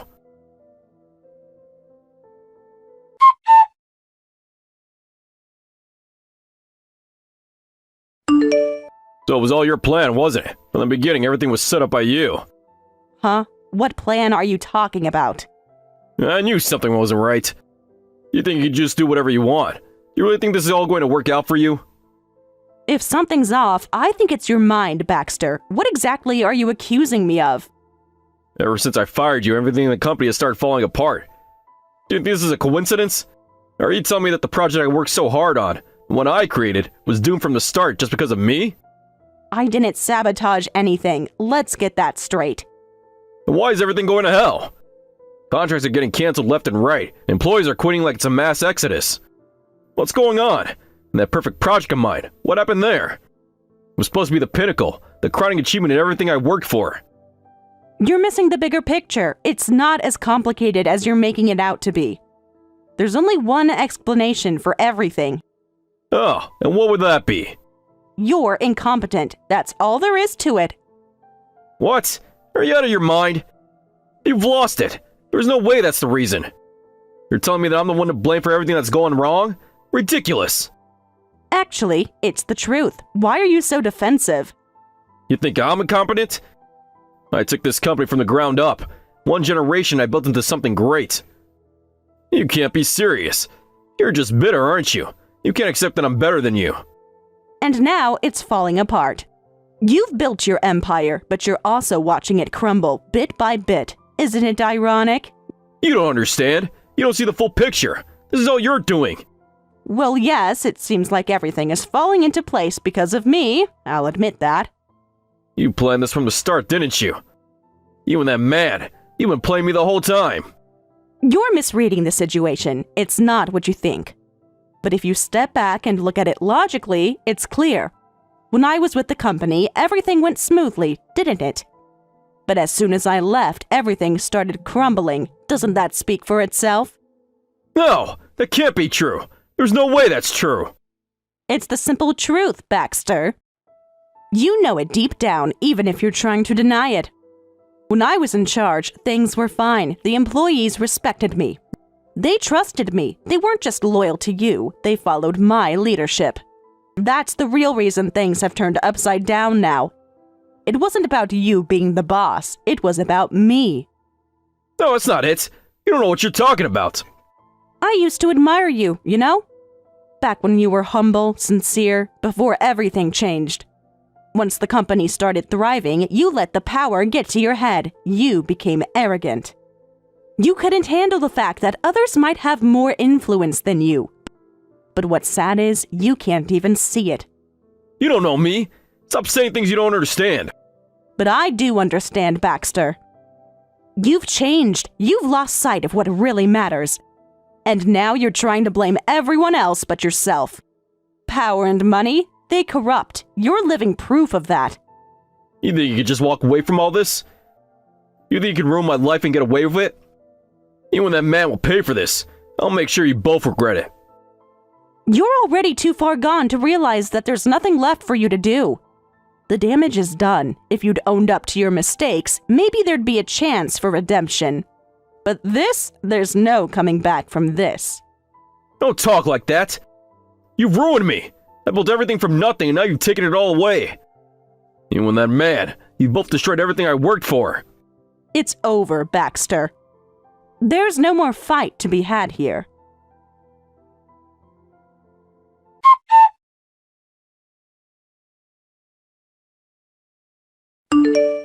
Why the hell should I be the one getting sued? I worked my ass off for this company, and now you're going to make me the bad guy?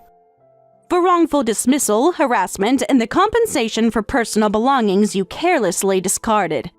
Not to mention the overtime you still haven't paid. I'm only claiming what I'm owed. Is there a problem with that? You've got to be kidding me. I'm the victim here, and you're somehow turning this around on me? What kind of joke is this? You're still playing the victim? Weren't you the one who stormed into the police station only to be sent away empty-handed? You tried to pursue this in civil court, but they didn't even give you the time of day. It's not surprising, Baxter. All your claims are unfounded. Nothing you say holds water. That's all you can say? This is all your fault. You were scheming with that man from the very beginning. If you hadn't done that, none of this would have happened. I've already said this once. You're the one who's incompetent. You're the one who didn't know how to run this business. Everything that's happening now, it's your doing. You can't blame anyone else. No, it's not true. I mean this company what it is. Don't act like you don't know that. You're trying to twist everything around and make it seem like I've ruined it. What are you really trying to say? No, I'm not twisting anything. You had your shot and you blew it, and now it's crumbling. Look, here's the thing. When I was working for you, everything ran smoothly. As soon as you kicked me out, it all started falling apart. That says a lot, doesn't it? Don't say that. It's impossible. You can't just come in here and rewrite history. It's not that simple. You might not want to hear it, but it's the truth. When you were still relying on me, things were going well. As soon as I was out, everything started going south. Now you're here blaming everyone but yourself, but deep down, I think you know it's true. No, no, no! That can't be! I built this company with my bare hands. I made it what it is. And you're the one who left. You're the one who caused this mess. That's where you're wrong. You think this company is your success? The truth is, it was never really about you. You just got lucky, and when it came time to truly lead, you couldn't handle it. And now you're too stubborn to face the consequences. Are you telling me that after everything I've done, you're blaming me for all of this? You're just trying to tear me down. You've been planning this from the start. Yes, maybe I am trying to tear you down. But the truth is, I've been more than patient with you. I gave you chance after chance, and you squandered every single one. You've been scheming this entire time, haven't you? Pulling people out of my company, turning my employees against me, and now you're going to sit there and act like the victim? Is that how this is going to play out? You've got it all wrong. It's not scheming when people want to leave a sinking ship. And honestly, do you blame them? You're the captain of this ship, and it's clear you're headed straight for disaster. So yes, they came to me. They saw the reality, and they wanted something better. Nothing underhanded about that. You're calling my company a sinking ship? After everything I built, this is how you're going to speak of it? Well, it's the truth, isn't it? The company's not sinking because of me. It's sinking because of you, because you didn't know how to keep it afloat. When you cut me out, that was the beginning of the end. You can't possibly be this delusional. I did everything for this company, and you're just going to throw everything I built in my face? If you had built something that was solid, it wouldn't be crumbling now, would it? This is the reality you're living in. I know it's hard to accept, but maybe it's time to face it. Maybe it's time to let go. Let go? I'm not letting go of anything. I'm going to rebuild. I'm going to prove you wrong. You and that bastard are going to see. This company's still mine, and I'll make it grow again. You can keep telling yourself that, but the truth is, you've already lost. You just don't know it yet. You think you won? You think you've got it all figured out? You think you could just take what's mine? Honestly, Baxter, you've had your chance. You blew it. And as for taking what's yours, you really think anyone's going to want to follow you after all this? You've burned every bridge. You've taken everything from me. You and that man. You're going to pay for this. I swear to God, I'm going to destroy you both. You can't just walk away from this. You can try, but all you'll do is make it worse for yourself. I've already won, and deep down, you know it.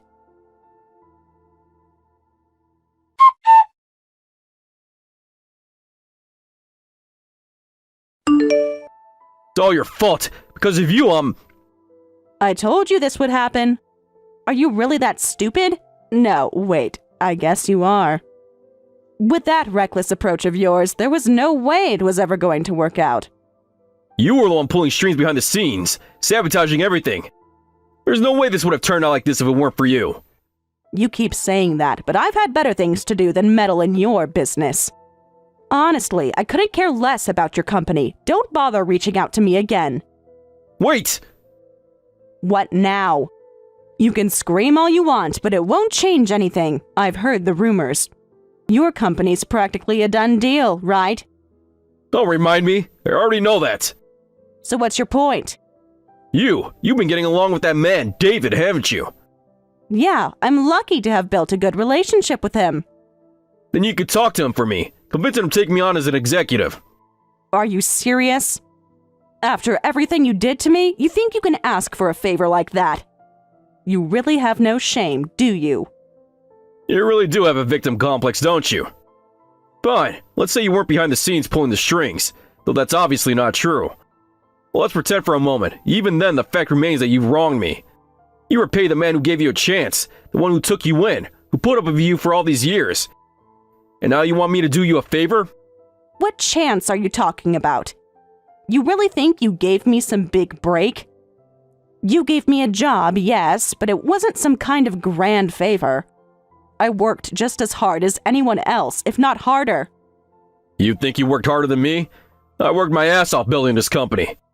I took you in, a high school dropout, and helped you rise up for 20 years. And this is how you repay me? By turning your back on me? I wasn't turning my back on you, Baxter. You had your chance and you blew it.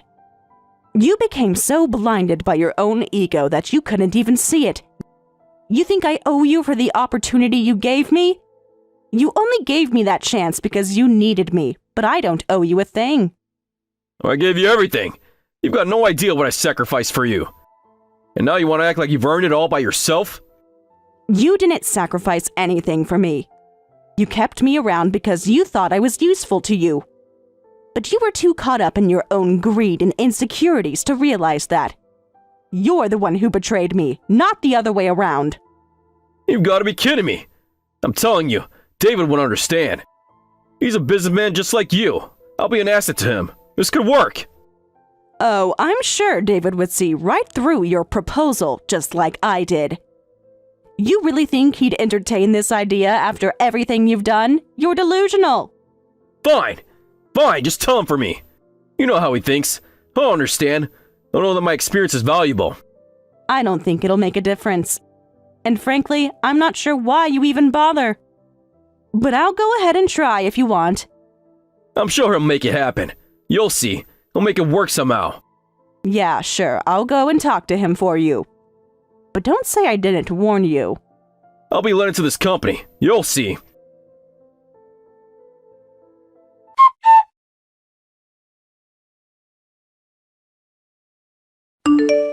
I've received a reply from David. As expected, his decision was quick. Well, it's not like I even needed to ask for the conclusion, but... Let me just pass along David's exact words. He said it's just impossible. Wait, what? Did you really make sure to convey everything properly? Yes, I did. I sent the screenshot exactly as it was. Why the hell would he come to that conclusion? Well, if you want to know why, I'll be blunt about it. I could try to be roundabout and sugarcoat things, but I know it wouldn't make a difference. So here it is, clear and simple. There's no way someone as incompetent as you would ever be hired by anyone who's not a complete idiot. You think that's harsh? Well, tough luck. It's the truth. David doesn't mince words, and neither do I when it comes to matters like this.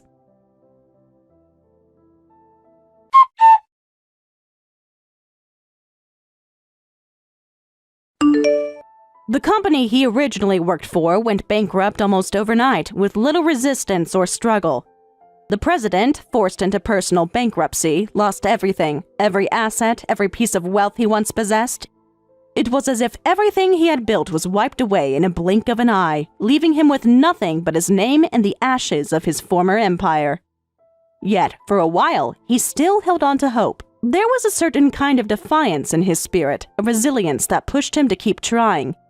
He attempted to rise from the ashes of his failure, seeking out familiar faces in the business world. He went around asking people to hire him, hoping someone would take pity and offer him a position on their board. He needed something, anything to cling to, something to prove that he wasn't completely defeated. But, as I had predicted, no one was foolish enough to take him on. It didn't matter who he knew or what influence he had once held, no one was willing to hire someone who had failed so spectacularly. Every door he knocked on slammed in his face, one after another. He had no qualifications anymore, no real position in the world. His reputation, shattered beyond repair, meant nothing in the face of hard reality. His desperate pleas for work, for some semblance of dignity, were met with rejection.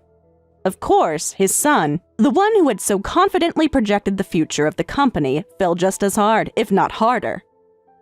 He had been groomed to take over, to step into his father's shoes and lead the business with the same arrogance that had characterized his father's tenure.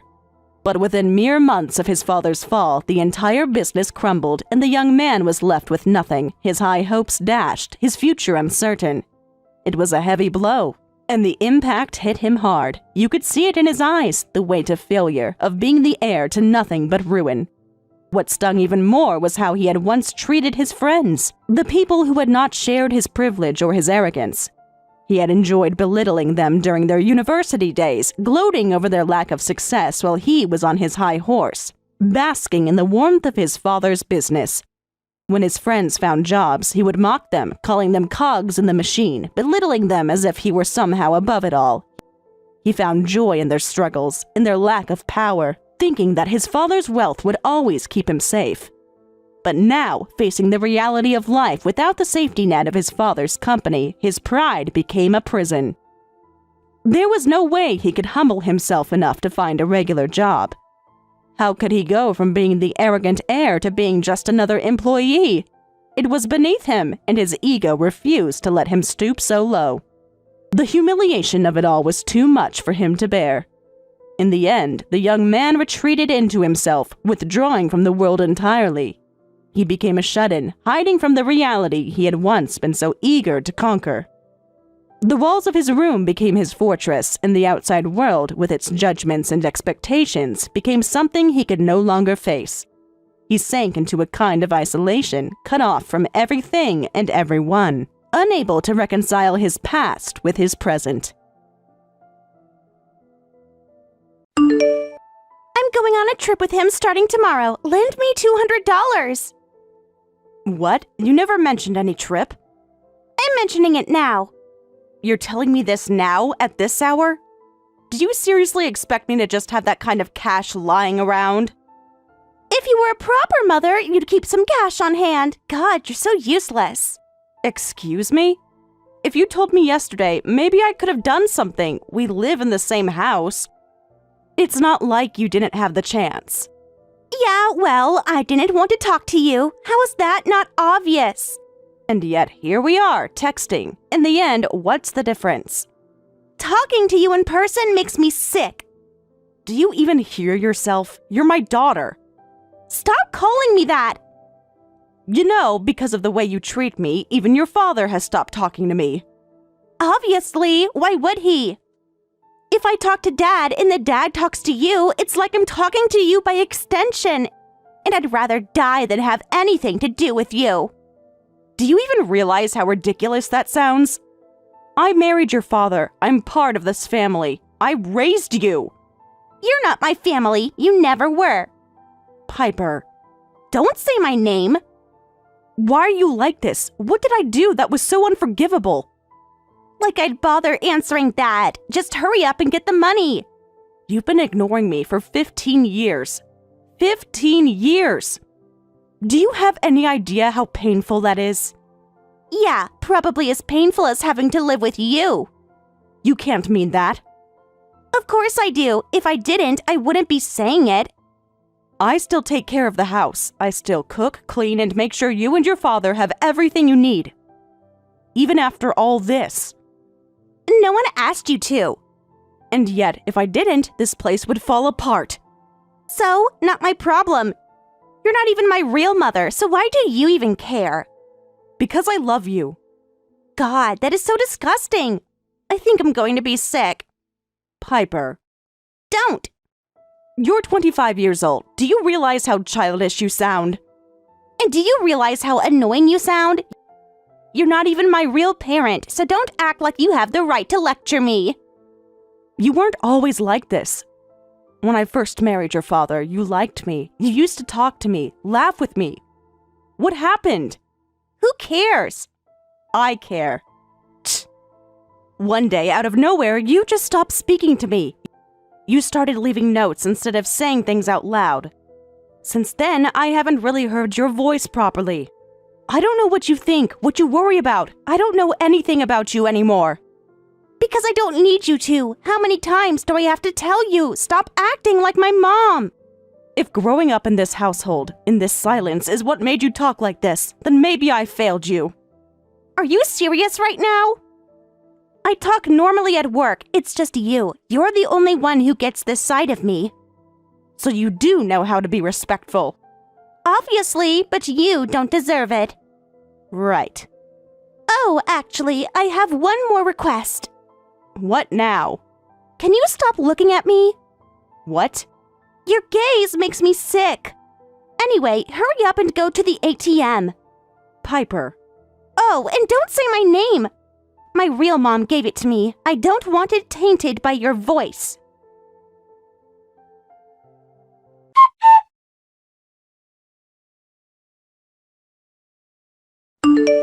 I brought back some souvenirs from Italy. Can I drop by tomorrow to give them to you? Amber, wait, were you overseas? Yeah, I tagged along on my daughter's business trip. That sounds amazing. You two must be really close. We are. She wanted me to come, and honestly, it felt nice to get away for a while. I bet. Traveling together like that, I'm kind of jealous. Wait a second. Don't tell me you still haven't spoken to Piper. No. Are you serious? She's 25 now. How long are you going to let this go on? It's not like I haven't tried. She talks to me over text, but only to insult me or complain about something. That's the only kind of communication she allows. What is she so bitter about? She was such a sweet girl when you first moved in. I know, she never called me Mom, but she used to call me Gloria. She looked up to me, followed me around the house. I remember that. And if I'm not mistaken, wasn't Piper's mom the one who left? Didn't she have an affair? Yeah, but Piper doesn't know that. I never told her. I figured there was no point. It wouldn't change anything, and I didn't want to be the one to break her heart. So she's been blaming you all these years, thinking you were the one who took her mother's place? Probably, but I don't know for sure. She won't talk to me long enough for me to ask. And what about Sam? What does he think about all this? That's the worst part. For the past few years, my husband has started ignoring me too. Wait, what? I think Piper said something to him. He's always been soft on her, and now he just follows her lead. They don't even look at me half the time. It's like I don't exist in my own home. Gloria, that's not a family. That's emotional abuse. I know, and it hurts. It's exhausting, honestly. I keep hoping things will change, but they never do. It's like I'm stuck in this never-ending loop. How are you putting up with this? You've been living like this for years. I've thought about leaving, I really have, but at the very least, I want to stay until Piper gets married. Even if I'm not her real mother, I still think it's better for her to have both parents at home until then. You're too kind. I don't know how you keep enduring this. It's not kindness, it's just, despite everything, we've spent 15 years as a family. Even if they don't see me that way anymore, I still see Piper as my daughter. I still want to be there for her. Even after all this? Even after all this? Gloria, I get it, I do, but at what cost? I wanted what you have. A daughter who loves me, someone to travel with, to share memories with. I thought, after all these years, we'd at least have something. This is breaking my heart. When you married Sam, you really thought you were going to be happy, didn't you? Of course I did. I thought we were building something real. A home, a family, but somehow, over the years, it all just fell apart. I hate that you've had to go through this. Well, speaking of Piper, I think she's seeing someone. Really? Yeah, I overheard her talking to Sam, and from what they said, it sounds serious. I think she's getting married soon. That's huge. Are you okay? I don't know. A part of me is happy for her, but another part of me wonders if this means she'll just push me away even more. Or maybe once she has a family of her own, she'll finally understand how much you've done for her. That's what I'm hoping, just a little. Maybe when she has a child of her own, she'll realize what it means to love unconditionally. I really believe that one day she'll see the love you've always had for her. Thank you, Amber. That means a lot. By the way, for the souvenirs, I got Piper a bottle of perfume. Maybe it'll put her in a better mood. She's going to love it. Thank you. Oh, and I have one more gift, but that one's a surprise. You'll see tomorrow.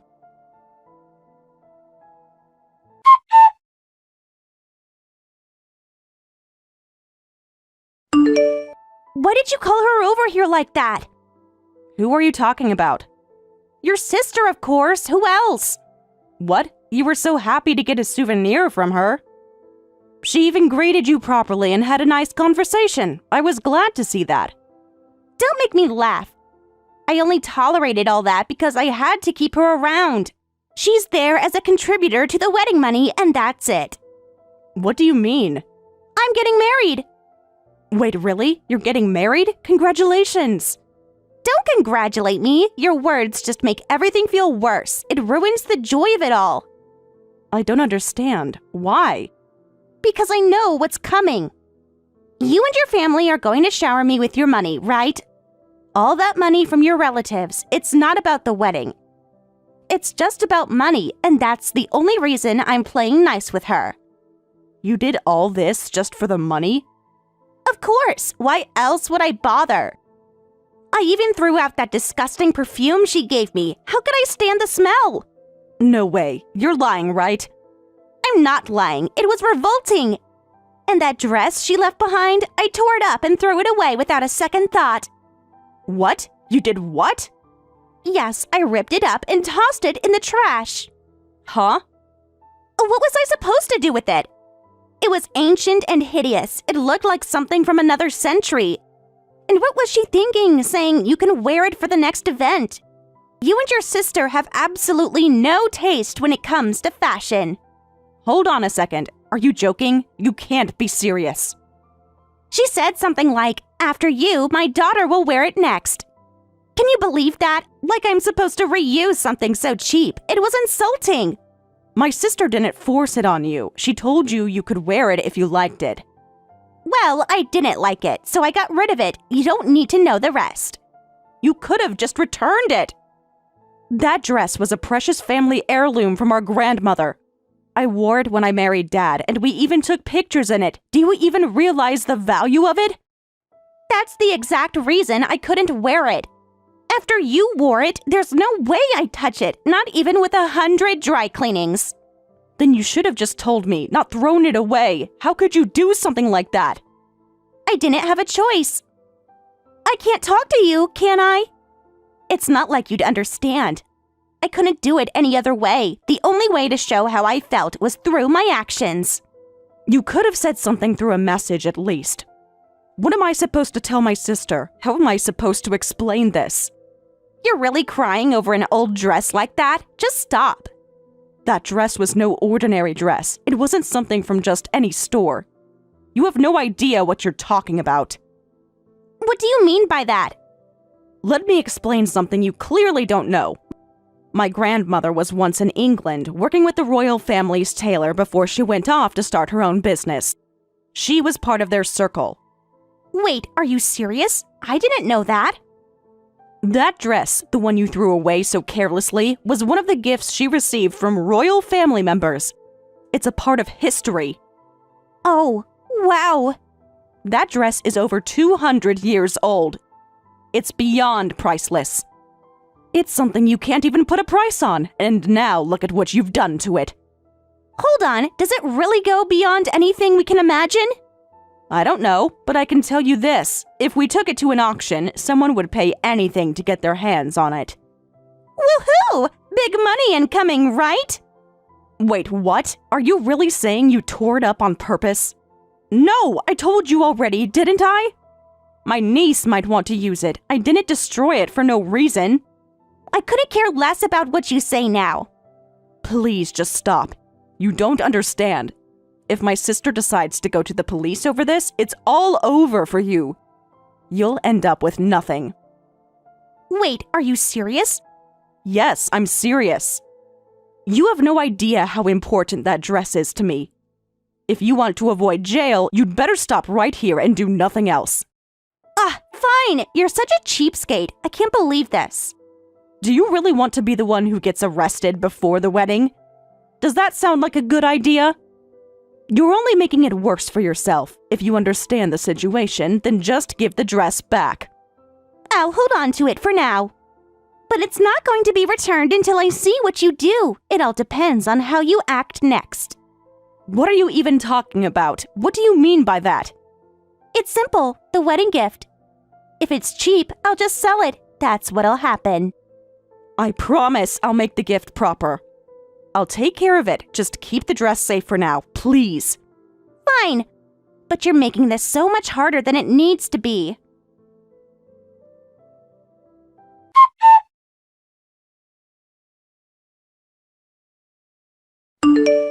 I'm getting married and I need you to cover the wedding costs. Wait, what? We're having a destination wedding, so it's going to cost a lot. As my mother, it's only natural for you to step up and help cover the expenses.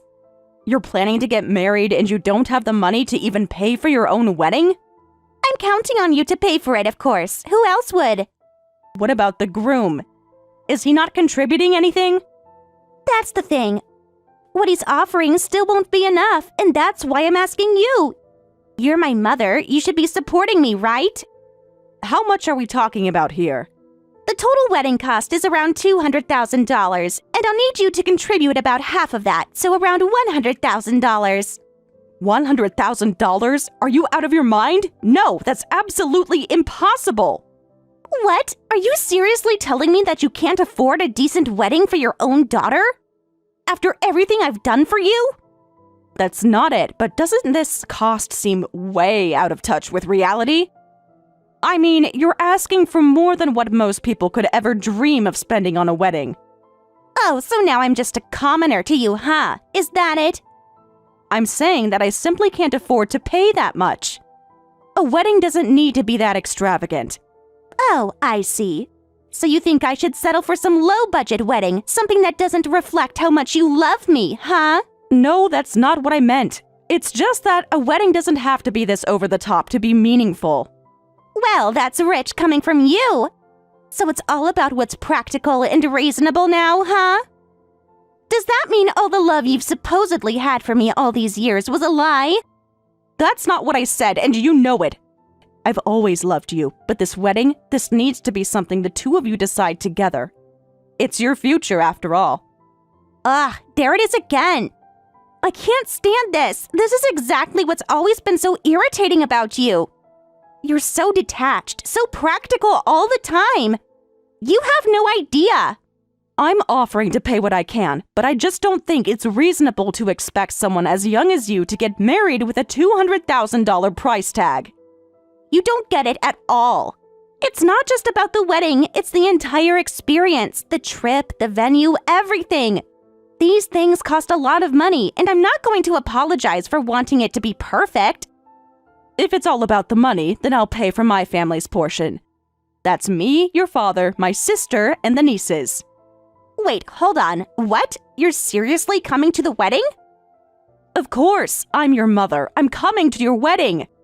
Why wouldn't I be there? No. You can't be serious. You're not invited, are you?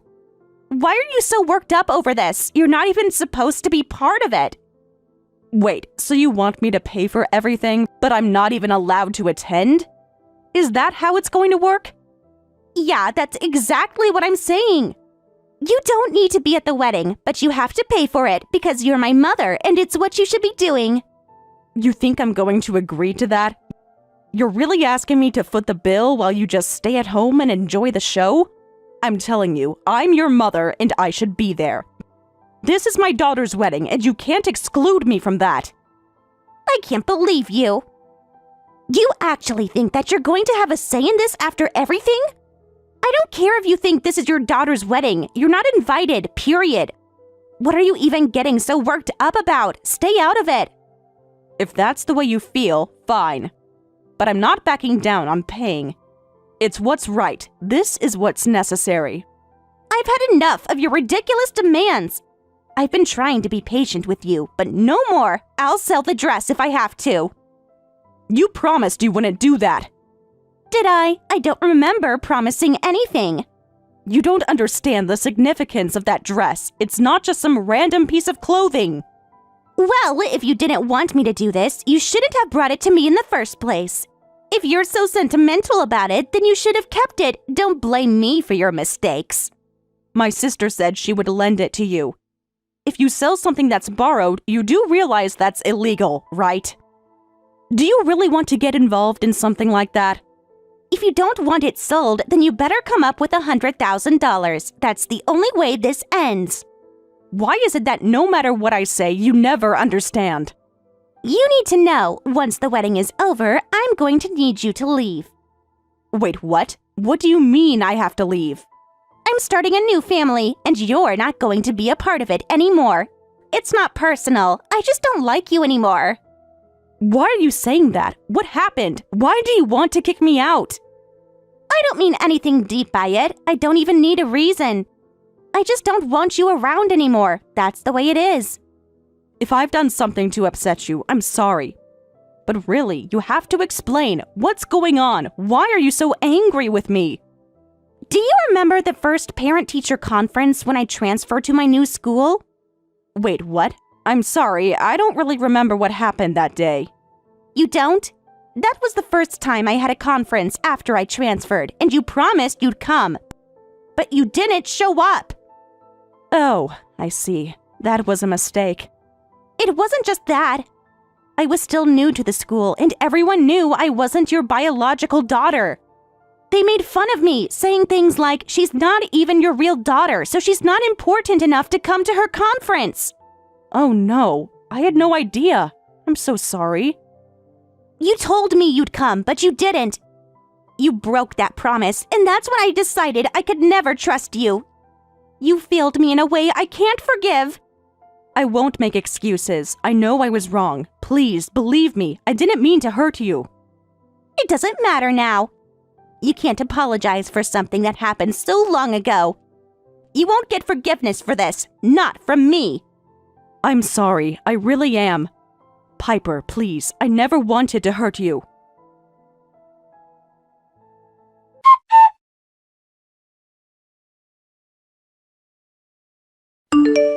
So, about Piper's wedding. Ah, yeah. I hear it's a destination wedding. Yeah, looks like it. She told me she needs $100,000. You should give it to her. You got more money than you know what to do with, right? You told her about the inheritance, didn't you? Yeah, I did. Told her not to hold back, that she should take it without hesitation. Why not? It's not like I've been keeping anything from her. She told me that if I didn't contribute, it would mean I don't love her. As if things weren't already strained enough between us, this just made everything worse. It's as if money is the only thing that matters now, and that's what makes her feel validated. She's always felt entitled to it, though. We've been done as a family for a long time now. Maybe, but I hadn't given up on it yet. Even if you did, I didn't. I tried, you know? I really did. I don't know when it all turned so ugly. But now, she told me not to come to the wedding, and that after the wedding, I'd have to leave the house. That's what she said, word for word. Is that how you feel too? Yeah, it's the same as me. When Piper's around, I can't even talk to you. I can't even look at you the same way anymore. This isn't what a marriage is supposed to be. We're not even talking anymore. It's all just a silent, cold distance. And it's not just me. Piper's made it clear that she wants you out. You're just believing everything she says, aren't you? You don't get it. She's the only one who's had my back. I'm the only one left who's been here for her, standing by her. What do you expect me to do when she's rejecting you? Like you've already made it clear that you don't care about her, and now she's making me choose. She's my daughter. What else am I supposed to do? You knew exactly what you were getting into when you remarried. You don't have the right to blame me for anything now. This isn't some new revelation. I've been through this before. Do you really think I didn't understand that when we got together? Okay, I get it. I'm the one who's at fault. It's always me, isn't it? What's that supposed to mean? That's exactly what it means. You made me the villain in every story we've had, haven't you? And now, like Piper said, once the wedding's over, you'll need to leave. Simple as that. It's just the way it has to be. Wait, what? It's for the best. Piper doesn't want you holding her grandchild. She doesn't want anything to do with you. This isn't about me. It's what she asked for. She's made it clear and I'm just following through. So... She'd rather leave the responsibility to her real mother. I guess I'm just nothing in her eyes anymore, even though I've been here all along supporting her. It doesn't matter, does it? Wait, you're still in contact with her? Yeah, there's been some stuff, but she's reflected on it. She's changed. I'm not saying I forgive her, but Piper needs her real mother. You know what it's like. She needs a connection. I think this is the only way things can be resolved. The only way we'll all get some peace. Wait a minute. Are you telling me you've been secretly meeting with her? You've been doing this behind my back all this time? We're done. This is the end of it. I can't keep going back and forth. I've tried for so long, but it's just not working. I don't know how else to make you see that. I don't have the strength left to keep pretending like things are okay when they're not. Does Piper even know what kind of person she is? Does she know what that woman did? I can't tell her that. She has no idea. She doesn't need to know that right now. She's better off not hearing it from me. She's already been through enough. Have you and Piper completely forgotten how much you both were hurt 15 years ago? That's in the past. I moved on. Let it go. I can't keep carrying it with me. It's too much. If you really want me to, I'll leave it in the past, but I can't keep dragging it around. Piper hasn't. She still holds on to it. She hasn't forgotten. She still hates me for what happened at that parent-teacher meeting all those years ago. I still feel the anger in her when she looks at me. It's like nothing I do can change it. That's your issue, not mine. You're gonna have to deal with that yourself. I can't fix everything. Not this time. If I could, I would, but I can't. But this is the answer we've come to. I'm sorry, but there's no place for you in our home after this. I've tried to make it work, but this is the way it is now. There's nothing left to say about it. Wait a minute. Are you telling me that this woman is going to be at the wedding too?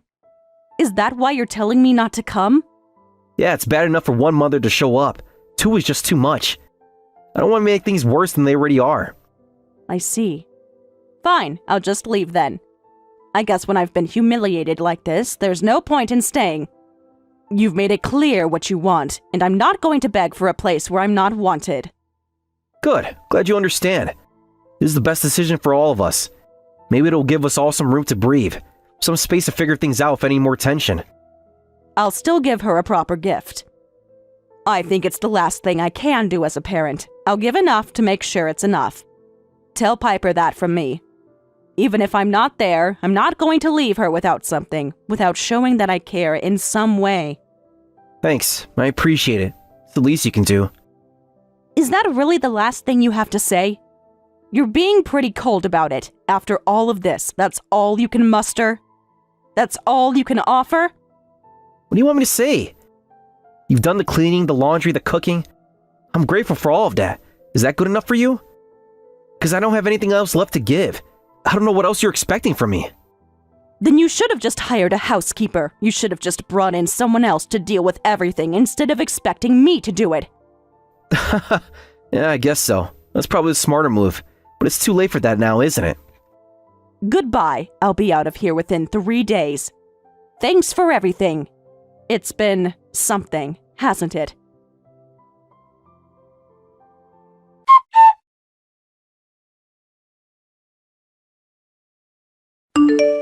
Have you made the transfer yet? I still need to book the flight and the hotel. What do you mean? What's happening? Who is this? Who could this be? What are you saying? It's your beloved daughter, of course. Wait, is it really you? I can hardly believe it. What is going on? I heard from Dad. He said the wedding gift would be generous. Well, about that, I actually left it at home before I left. Wait, what? You left it? You should have brought it. I can't do anything until that's taken care of. What was so important that you couldn't even bring the money? Where is it? It's in the drawer in the living room where the pens are kept. The envelope with the money should be inside. I found it, but it's so thin. Could it be a check or something? Wow, incredible! Wait, hold on. What's going on here? What happened? What is this? This can't be real. Did you mix this up with someone else's? There's only $300 in here.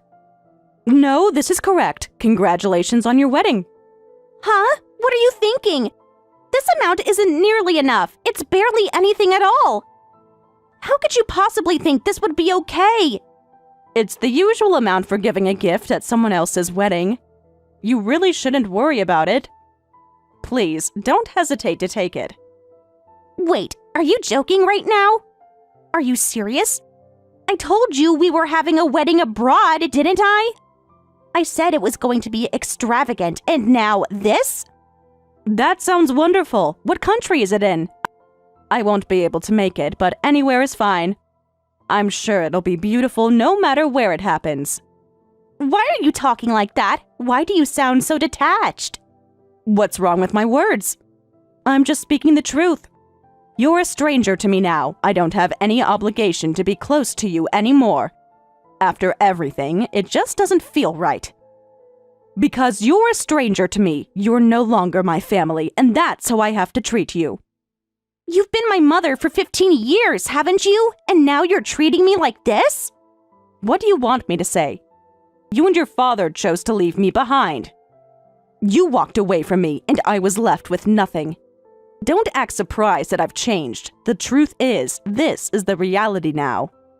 That's not the same thing. Don't say it like that. You can't just throw away 15 years like it doesn't matter. To me, it's the same thing. You might not see it that way, but for me, everything changed the moment you decided to leave. When you walked away, everything shifted. Stop with the formal tone. This is ridiculous. You're the one being ridiculous. You talk to me like you don't care, but then you complain when I act like a stranger. You can't have it both ways. You pushed me away, and now you don't like how it feels. That's not true. That's not how I wanted it. What did you expect me to do? Do you think it's easy? Do you think it's easy to just forget? To pretend everything is okay when it's not? I hear you're planning to invite your real mother to the wedding. What? What are you talking about? I heard it from your father. He said that when you have children, you'll have your real mother take care of them. He said it so casually, like it was nothing. Yes, that's right. Do you still not know about your real mother? Well, of course you don't. But it makes sense. Who else could you trust more than my own mother? So, after all of this, you want to rely on her? After everything, how could you possibly trust her after what she did to us? Because she's my real mother. I trust her. She's the one who's been there for me when I needed her. All right, then. I think that's a good idea. It's best to leave things to people you can trust. But I need your help. I've told my friends that the wedding will be extravagant, overseas. I've built up so many expectations, and now I'm running into problems with the costs. It's getting so much more expensive than I anticipated. The exchange rate with the dollar, all of it is making everything so much more difficult. Well, I don't know what to tell you. You should have thought about this before. I can't just magically solve your problems. Then I'll sell the dress. I researched it and found out that royal-related items can sell for a lot. I've already taken that dress. What? You took it? Without asking? How dare you enter my room without permission? You're a thief! That's my property! The ownership of that dress belongs to my sister. It's not yours. I was just returning it to its rightful owner. This is unbelievable. You can't just take things like that without asking. You've crossed a line this time. You should really calm down. There's no need to get so worked up. It's just a dress. What am I supposed to do now? Everything's falling apart. You could hold a more modest reception here in the country, and then you can have a nice life with your wonderful mother, the one who abandoned her real daughter for another man. Maybe that's for the best. What are you even saying? Oh, didn't your father tell you? I only know that you two have completely different personalities. Apparently, she chose another man over your family. She chose him over everything else. A woman who's honest with herself, I suppose. I can't imagine doing that. I would never have done what she did, but that's her choice. Liar! You're the worst woman ever! You don't get to judge my mom like that! By the way, I think you should know something, though it's probably too late to say now. But I want to say it anyway, since this is the last time. What is it now? The reason I couldn't attend your 4th grade parent-teacher meeting was because your biological mother stopped me from going. What? What are you talking about? That day, I went all the way to the school gate. She was standing there. She knew my face and name somehow. And she told me the real mother should be the one to talk to Piper. You should stay out of this. But Mom didn't come. She just let it happen, didn't she? I see. So it was just harassment then. She left her family for a man, but it looks like he quickly discarded her. Back then, she was still trying to get your father to take her back, wasn't she? Really? Is that what happened? Back then, your father still had some sense of decency. He was furious and told her, "Don't joke around." But who would have thought that 15 years later, you two would be back together? Hold on. If that's true, then everything changes. What do you mean everything changes? What's going on now? So all this time, I've been deceived, haven't I? Deceived by who? You knew about everything, but you didn't tell me. You didn't tell me about the parent-teacher meeting. You didn't tell me about your affair. You kept everything from me. If you had just been honest, I wouldn't have been so cold to you.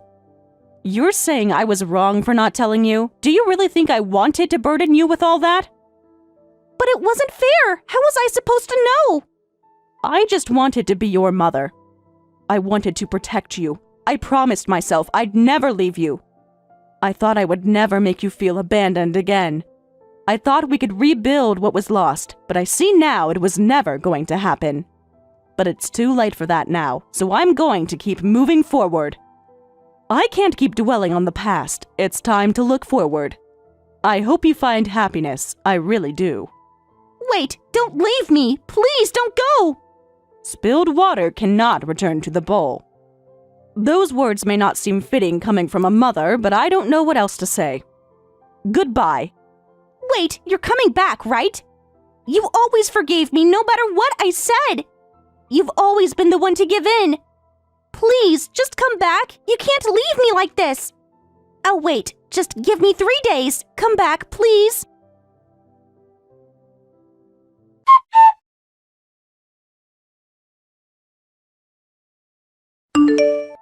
The dress arrived.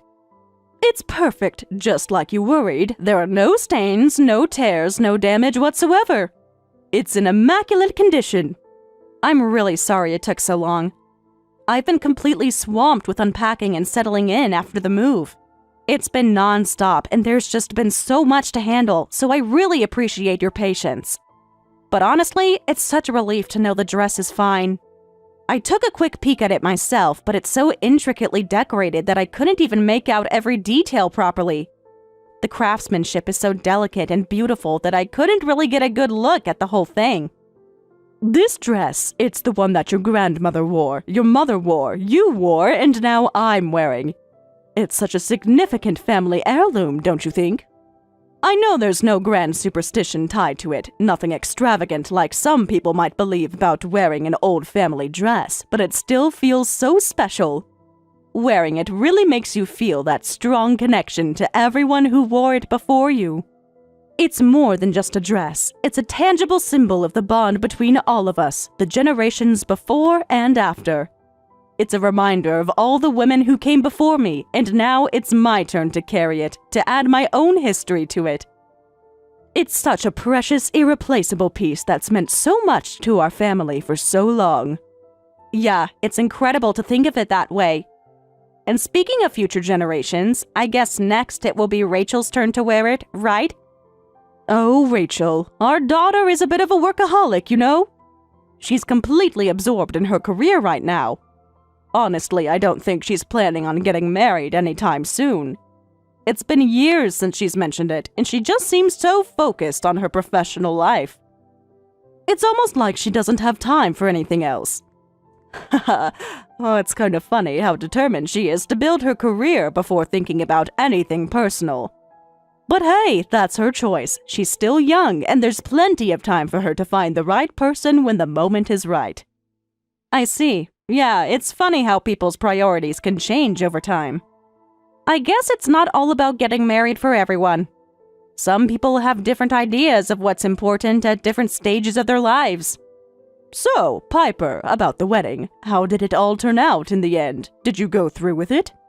Here's the thing. I told you before that Sam was getting back together with his ex-wife, right? Yeah, you mentioned that. Yeah, well, it didn't turn out the way I thought it would. After they moved back in together, it only took a few days for Sam to realize that she had stolen money from his account. It was honestly such a shock. He trusted her again, thinking things would be different, but I guess he was wrong. What? Are you serious?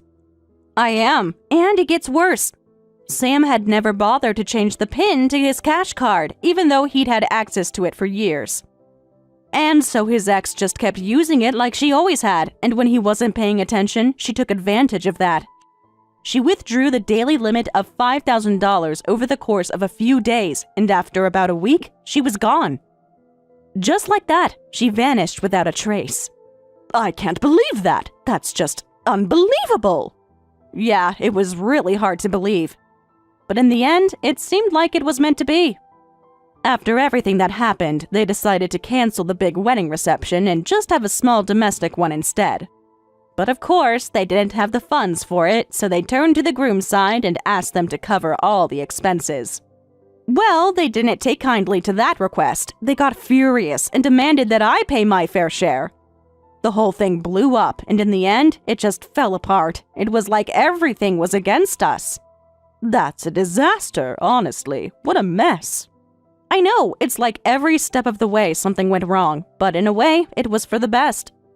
If money was going to be such an issue before we even walked down the aisle, then it's probably a good thing the wedding didn't happen.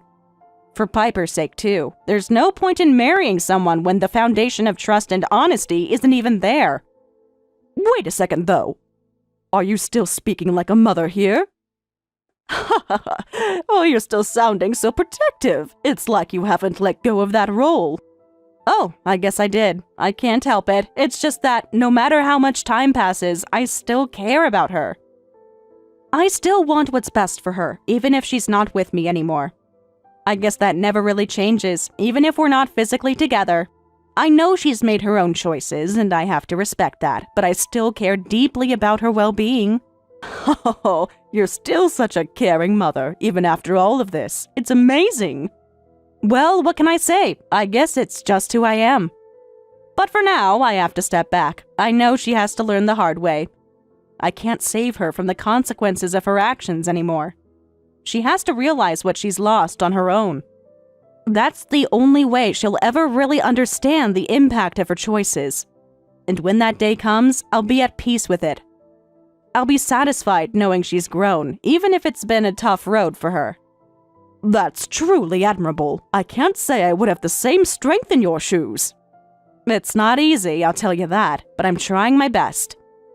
Oh, speaking of Rachel, she did something a little tacky. Apparently, she found out how much the dress cost. Can you guess? No idea. I can't even begin to guess how much something like that would cost. Well, it turns out it was around $500,000.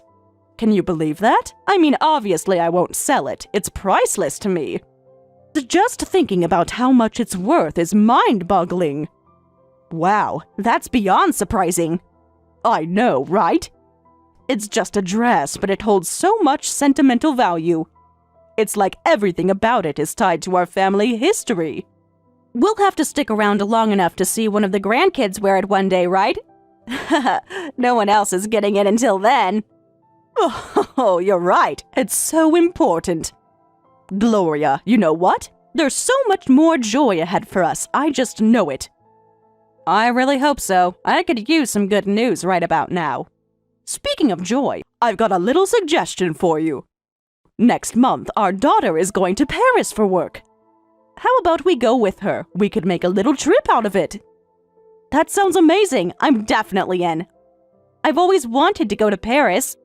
Let's do it.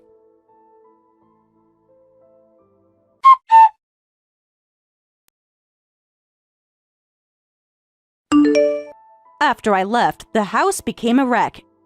It seems to have turned into one of those notorious garbage houses that everyone in the neighborhood talks about. The kind of place no one dares to visit. A reputation has formed around it, one of neglect and decay.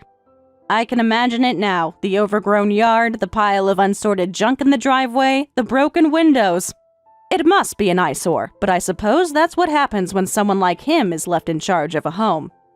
He couldn't even manage the simple task of keeping things in order. When I think about it, I almost feel a sense of satisfaction. My ex-husband, in his desperate pursuit of regaining the money he feels was stolen from him, has contacted the police. He's been reporting me, hoping to track me down and force me to pay for what he believes was his due. According to the authorities, he's still searching for me. They haven't been able to find me yet. I'm curious about the methods he's using, the lengths he's going to. It almost feels like a cat and mouse game, and I have no intention of letting him catch me.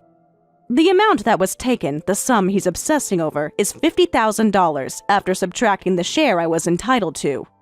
Some might say that's a lot of money, but in the grand scheme of things, it was hardly worth the emotional toll he's caused me. I had to fight for that money, but it was nothing compared to the years of heartache he caused. If that money was all he could focus on, then perhaps that says more about him than it does about me. In a way, I think the money I took from him was a fair price to pay for the betrayal. It felt like the only thing that could balance the scales, though I know it will never make up for the pain. The infidelity, the lies, the hurt that seemed to multiply with every passing day. It was all worth more than that. $50,000 is nothing when you consider the emotional cost. I think he still doesn't fully understand that. As for the compensation for the affair, I've been receiving it in installments. He's been paying it, though it's clear he doesn't want to. Every payment feels like a reminder of what he did, and I can tell he resents every penny of it. But it's his responsibility now. It's his way of trying to atone, but I know he will never truly atone for what he's done. As for Piper, she's another story entirely. Before the wedding, she had decided to quit her job, thinking that she could just rely on him and the marriage to provide everything she needed. It didn't take long for her to realize that life isn't that simple. After we split up, she struggled to find work, and what she eventually found wasn't much better. The last I heard, she was working in the nightlife industry, doing whatever she could to survive. I imagine that's not easy. It seems that the stress of the broken engagement has taken its toll on her. She's been spending money recklessly, sinking herself into more and more debt. And now, her financial troubles are escalating. My ex-husband, in his usual pathetic fashion, reached out to me, asking for help. He's desperate. He wants me to fix things for her, to bail her out. But I've ignored his plea. I can't keep bailing them out, no matter how much they expect it. I think they both believed that as long as they had me to turn to, they'd be fine. That I would always be there to pick up the pieces. But they couldn't have been more wrong. I'm not that person anymore. I've had enough. On the other hand, my life has taken a turn for the better. I've been traveling all over Europe lately, indulging in the life I've always wanted for myself. Just the other day, I returned from Paris, where I spent time with my sister and niece. Paris was everything I had imagined it would be, and more. It felt like I was living a dream, walking through the streets, enjoying the beauty of the city. The architecture, the history, the atmosphere. It was all so captivating. I could feel the energy of the city in my bones. Since then, I've continued my journey across Europe, exploring new places, meeting new people, and enjoying life the way I always should have. It's exhilarating, really. I've been doing things I never thought I would, things I didn't even have the chance to do when I was with him. Now I'm free. I'm free to live my life, to do whatever I want, without anyone telling me what to do or how to think. I'm no longer tied to a past that was filled with betrayal and lies. Every day feels like a new opportunity, a chance to discover more about myself and the world around me. I feel more alive now than I ever did before, and I know that no matter what my ex-husband and Piper go through, I will not be drawn back into their chaos. I've found my peace, and I intend to hold on to it. I can't help but wonder if they ever think about me, if they ever reflect on the way they treated me. I doubt it. People like them rarely change, but that's not my problem anymore. I'm not here to save them. I'm here to save myself. I've learned that sometimes the best way to heal is to leave everything behind and start fresh. And that's exactly what I've done. The old house, the old life, they're gone. And in their place is a future that's mine to shape. It's a future filled with promise, excitement, and the kind of freedom I've always deserved.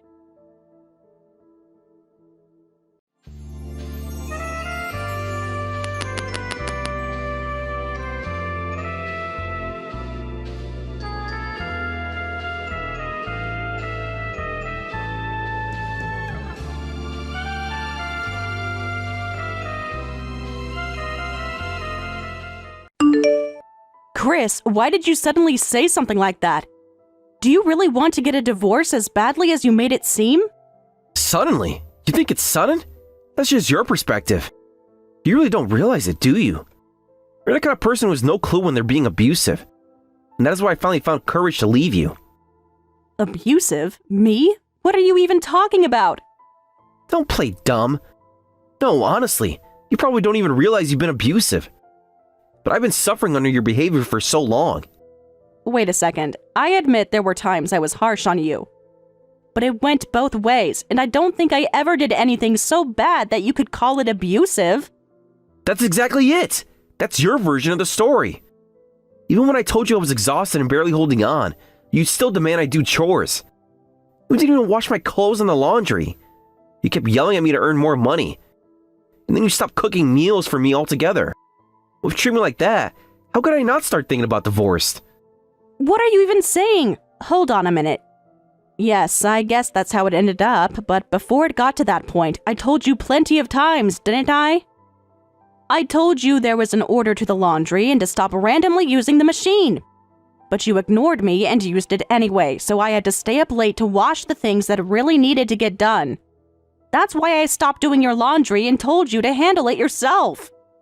It's just laundry. Let me use the machine whenever I want. The fact that you try to micromanage something as basic as this is awful. It's not micromanaging. It's about scheduling. Housework isn't something you can magically shorten. It's a huge workload every single day. While one load of laundry is running, I'm doing other tasks. Then, when it's done, I hang it up. How can you not understand this after living with me for 30 years? Shut up. That's just because you're slow and inefficient in everything. Slow and inefficient? How dare you say that? You don't even help with the housework, and yet I've been doing all this while holding down a job. And as for the money, I only told you to stop wasting it. If you're going to spend that much, at least earn enough to cover it first. Stop acting like you're some kind of victim here. I'm the one who's been suffering. Rhonda, please, just let me go already. Divorce me. Living with you makes my life unbearable. I'm at my limit. If this continues, I'll end up with nothing as more than your puppet, losing all sense of myself. Let me live freely. How selfish can you be? This isn't about control. I was trying to work with you as a partner. We've been together for 20 years. Does that mean nothing to you? It means nothing. Actually, I hate you. What? I've always hated you. If I'd known what living with you would be like, I should have divorced you ages ago. I should have claimed my freedom years earlier. That way I wouldn't have wasted 30 years of my life with you. Wasted? I see. So to you, the time we spent together was nothing but a waste. If that's how you feel, fine, but don't regret this decision. There's no way I regret it. Fine, in that case, let's get divorced.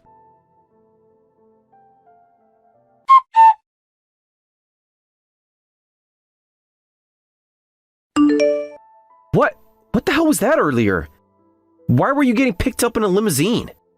That was, well, just something that belongs to the person who came to pick me up. What? Are you kidding me? Their own. Yes, it's true. It belongs to someone who has been helping me for a long time. They're actually quite wealthy and apparently own things like limousines and luxury cars. That makes absolutely no sense. Rich people don't just go around helping ordinary nobodies like you. What are you even talking about? Seriously, is your head okay? This sounds so ridiculous I don't even know where to begin. Honestly, I panicked when I saw the limo pulling up outside. I thought for a second it might actually be something impressive. But no, of course. It's just one less petty jab at me, huh?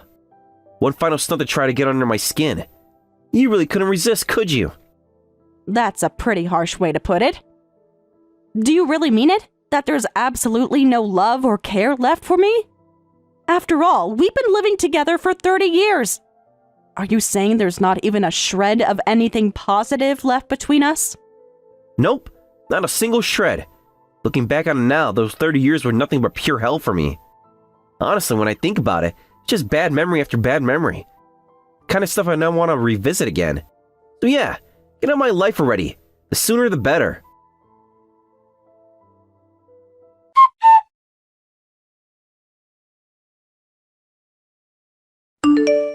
Rhonda! Wow, I have to say you really came through for me this time. Seriously, I'm impressed. You actually managed to do something useful for once. Honestly, if you've been helping all along, maybe you wouldn't even be in this situation. Who knows? Maybe we wouldn't have needed to get a divorce in the first place. What? What are you even talking about? The housekeeper, duh. She showed up today out of nowhere, and I have to admit, I was shocked. At first, I wasn't sure what to make of it. But wow, she's a real pro. She's unbelievably efficient. Doesn't complain and gets everything done without me even needing to ask twice. It's been amazing, honestly. I don't know how I ever managed without her. A housekeeper? I didn't send anyone to your house. What? But she said she was here on your behalf. Well, whatever. Doesn't really matter to me. She told me everything was already paid for, so I'm not complaining. I'll just take it as your way of trying to make amends, huh? A little parting gift to smooth things over. Not bad. Good effort. Wait a second. Doesn't that seem a little suspicious to you? And you're just going along with it without questioning anything?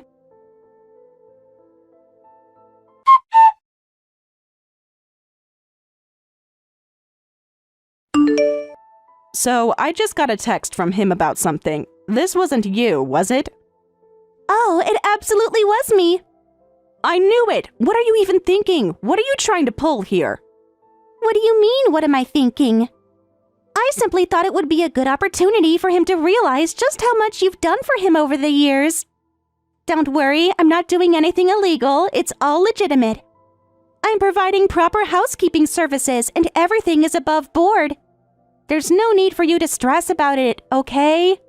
Stress? You've got to be kidding me, Lacey. How am I supposed to not stress about something like this? You do realize how terrifying you can be when you're upset, right? Oh my, I have no idea what you could possibly mean by that.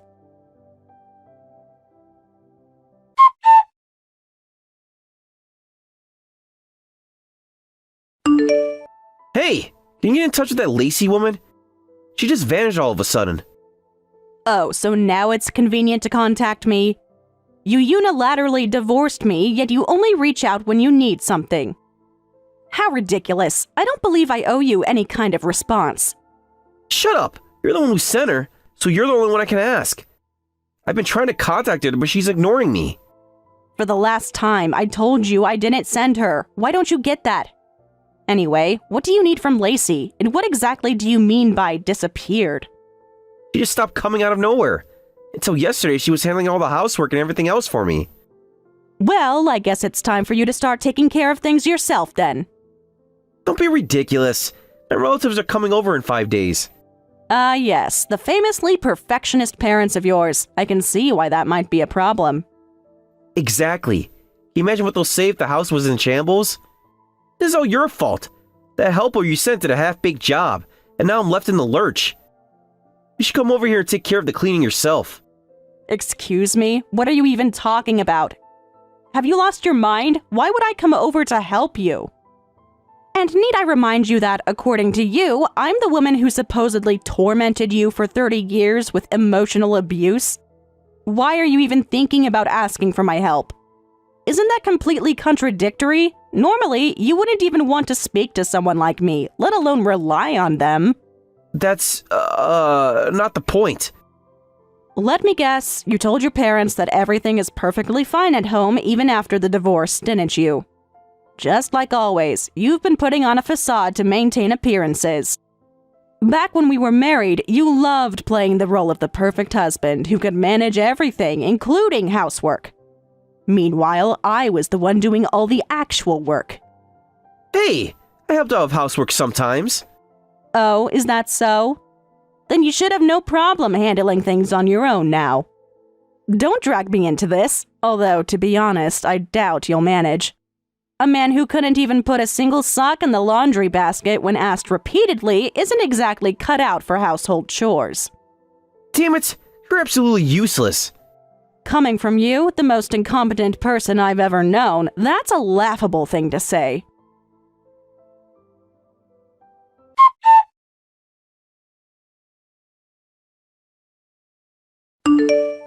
Hey, this is getting ridiculous. You're neglecting your duties. Well, Chris, calling it neglect of duty, are we? That's quite the accusation. Finally, you decide to reply. Took you long enough. Now get back here and finish the housework already. Why should I? My assigned responsibilities are already completed. What the hell are you talking about? My role was to organize Rhonda's belongings and take them out of the house. That's all. The housework I did was incidental, as keeping things tidy was necessary to complete my primary task. Wait a minute. Are you saying you weren't even hired as a helper?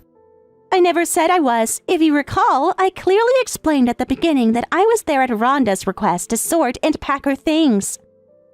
I never once claimed to be a housekeeper, nor did I enter into any kind of labor contract with you. So I don't believe I owe you any explanations or assistance. Gotta be kidding me.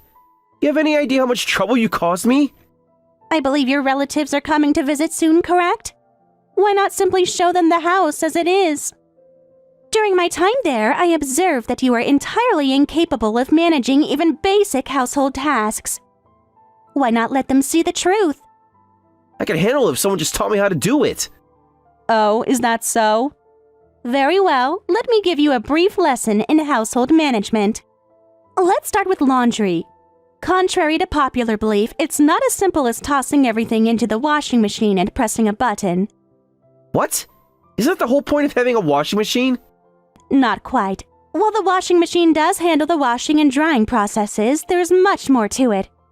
Clothes need to be sorted by color, fabric, and type of care required. Different detergents and fabric softeners are used for different materials. Ignoring these details can ruin your clothes. Can't I just wash everything together?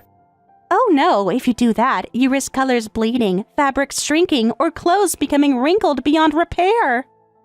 And using the wrong detergent can damage the garments as well. You also need to plan the order in which you wash items, especially if you have limited time or space. Skipping these steps can cause major problems later. This is way too complicated. And that's just the laundry. We haven't even touched on cleaning, cooking, and the many other aspects of household management. There's a lot more to it than you realize. If it's so much work, can you just help me out a little? It's impossible for me to do everything all at once. It's funny to hear that coming from someone who never even lifted a finger to help before. What's that supposed to mean? When Rhonda asked you to help with small tasks like putting your dirty socks in the laundry basket, it was a reasonable and simple request. Yet you refused and dismissed her entirely. You even called her nagging a form of emotional abuse. And now you expect me to step in and help you with housework? Isn't that the same thing you criticized Rhonda for? No! Housework is supposed to be a woman's responsibility. I'm just not good at this sort of thing. You were the one who said you could handle it if someone explained it to you, weren't you? Well, I've explained the basics. The rest is up to you. Good luck. Wait a second. You can't just leave it like this. I still don't understand everything. Let me clarify one more thing. Household management is about consistency and planning. It's not about doing everything perfectly right away. Start small. Start small? Like what? Begin with one room. Clear the clutter. Make a checklist if you have to. Dust the surfaces, vacuum or sweep the floors. Don't overthink it. What about the kitchen? It's a mess. The kitchen is critical. Start by washing all the dishes. If you've been leaving them in the sink, soak the tough stains. Then wipe down the counters and stove. A clean kitchen is essential if you plan to cook. Cook? I've been ordering takeout.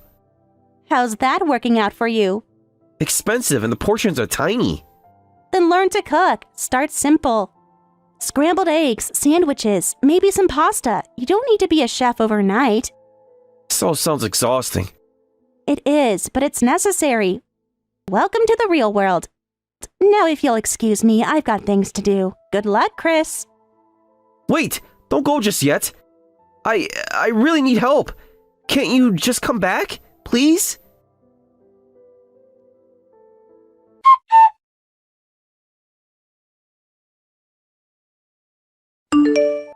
Damn it! Because of you, I ended up in a huge embarrassment. What are you going to do about this? This is all your fault. I can't believe you're sitting there while I'm suffering because of your actions. I can't even show my face to anyone anymore because of you. How are you going to fix this? How can you even look me in the eye after what you've done to me? Embarrassment? What exactly are you talking about?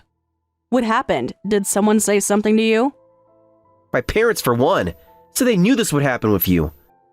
They were all saying that we could see this coming from a mile away, and they didn't hold back when they were running their mouths. They said whatever they wanted and none of it was good. They went on and on about how they always thought that this would happen. And then my brother and sister. Can you believe this?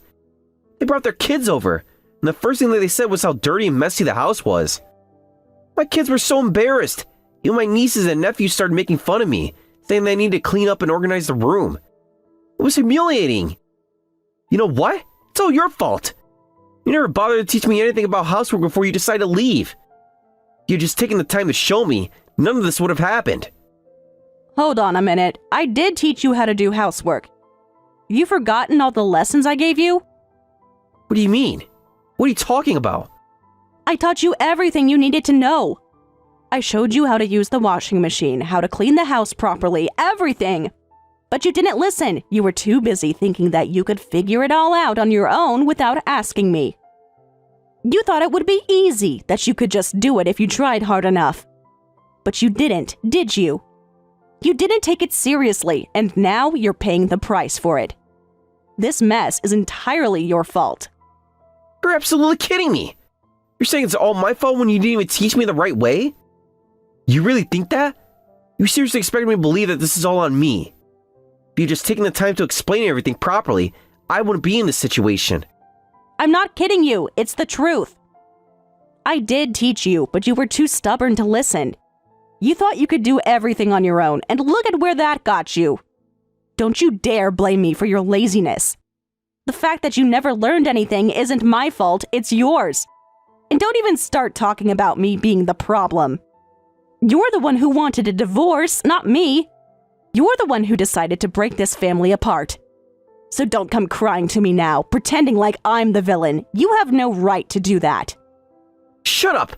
You're always talking like you know everything. I hate people who act so high and mighty, like they're always right. You've been nagging me nonstop ever since we got married. It wasn't like this before. When we were dating, you were calm and collected. Once we got married, you started showing your true colors. Started acting like I couldn't do anything without your constant supervision. Do you even realize how suffocating that was? I feel like I've been tricked into this whole thing. I'm the real victim here, and you're just making it worse. You're really just going to keep acting like you've been wronged, aren't you? You've been playing the victim for so long, but I'm done with it. You keep pretending like everything is everyone else's fault, but the truth is, this whole mess was caused by your own actions. It's pathetic to watch, really. You know what? Looking back, spending 30 years with you was the biggest mistake I've ever made. It really was.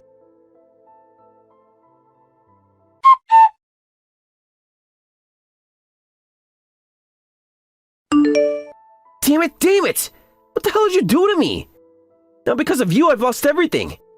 I can't even keep my job at the company anymore. I've been completely ruined, all because of the things you said. You were just supposed to be a maid. How'd you even manage to do something like that?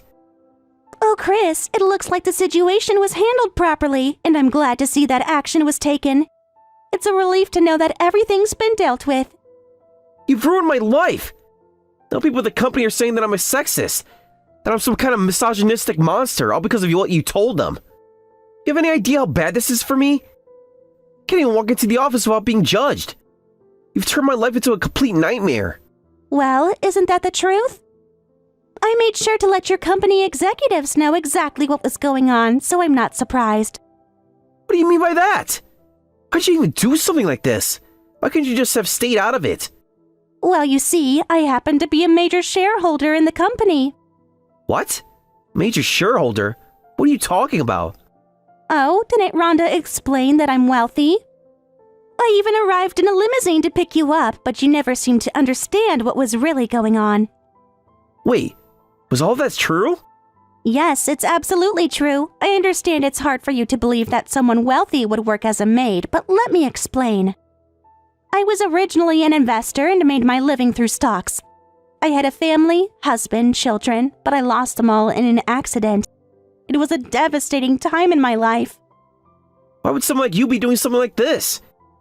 Why would you ever choose to work as a maid when you could live off your wealth? Well, my family died in a car accident and I was left all alone. The house felt so empty and depressing that I couldn't stay in it any longer. I didn't know what to do with myself. I needed to do something, anything, to get myself out of this depression. I randomly found a housekeeping service online and thought, why not? Maybe I could help someone else while also keeping myself busy. That's when I met Rhonda. You met Rhonda? Yes, Rhonda had just lost her mother and her father was always busy and hardly ever home. She was left all alone, crying over the death of her mother. I saw myself in her. I couldn't stand seeing her like that, so I made it my mission to make sure she didn't have to feel that loneliness. I've treated Rhonda like my own daughter. She means that much to me. So when you hurt her, it's unforgivable. What you did was completely unacceptable. But why? Why would you go so far for someone else's kid? Rhonda had been struggling in her marriage for a long time. Her husband wasn't pulling his weight around the house, and he seemed to have little respect for the household duties. She was trying so hard to make things work, to keep her family together. But even when things became unbearable, she didn't want to choose divorce. She loved him, and she wanted to stay married to him. She was willing to make things work, even when it was hard. But in the end, things fell apart, and she had no choice. You're talking like she's innocent in all of this. But I was the one who had to deal for nonsense, too. Did you even understand what you were getting into when you got married?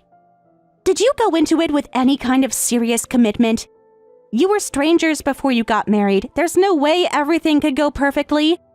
Marriage is about compromise, understanding, and working things out together. But you never tried to meet her halfway. You expected her to change while you stayed exactly the same. That's the problem. But why the hell did you report me to the company? Why make it public? It was a private issue between a husband and wife. Because someone who thinks they are the only victim and tries to destroy others for their own benefit will cause harm to the company. People like that are usually already disliked in the workplace long before they're called out. And you've been pushed to the edge, haven't you? That's why you're stuck in the corner of the office, getting gossiped about. Everyone believed my report, and that's the proof. Damn it! Why is this happening to me? I haven't done anything wrong. Why is everyone blaming me?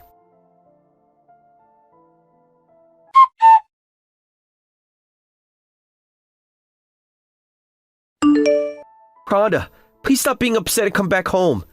I know we've had our misunderstandings, and things have been tough lately, but this doesn't have to be the end. I feel so lonely now. I just can't bring myself to believe that it's truly over. After 20 years of us building something together, is it really that fragile? Can everything we worked for just fall apart over something so small? Was it really that easy to break? Was everything that we had just an illusion? Please, Rhonda, just listen to me. Talk to me. This can't be the end of everything we built, everything we shared. Been through so much together. How can we just throw it all away? You know, when we first met, everything felt so perfect. It was like we could conquer anything together. There was so much promise in our future, in our dreams, that we had a lifetime ahead of us. But now, it's like I don't even recognize you anymore. You've changed in ways I can't understand, and you don't know how painful it's been for me. I've made mistakes. I'm not perfect, but I'm truly sorry for them. I can't lose you. Please, Rhonda, don't let it end like this. I can't bear the thought of living the rest of my life with this kind of regret. Please come back. It's interesting, though, isn't it? The way you've started sending these messages. You've always been so careful with your words, so measured in how you communicate. But now, just like anyone who's been backed into a corner, you've turned into someone else.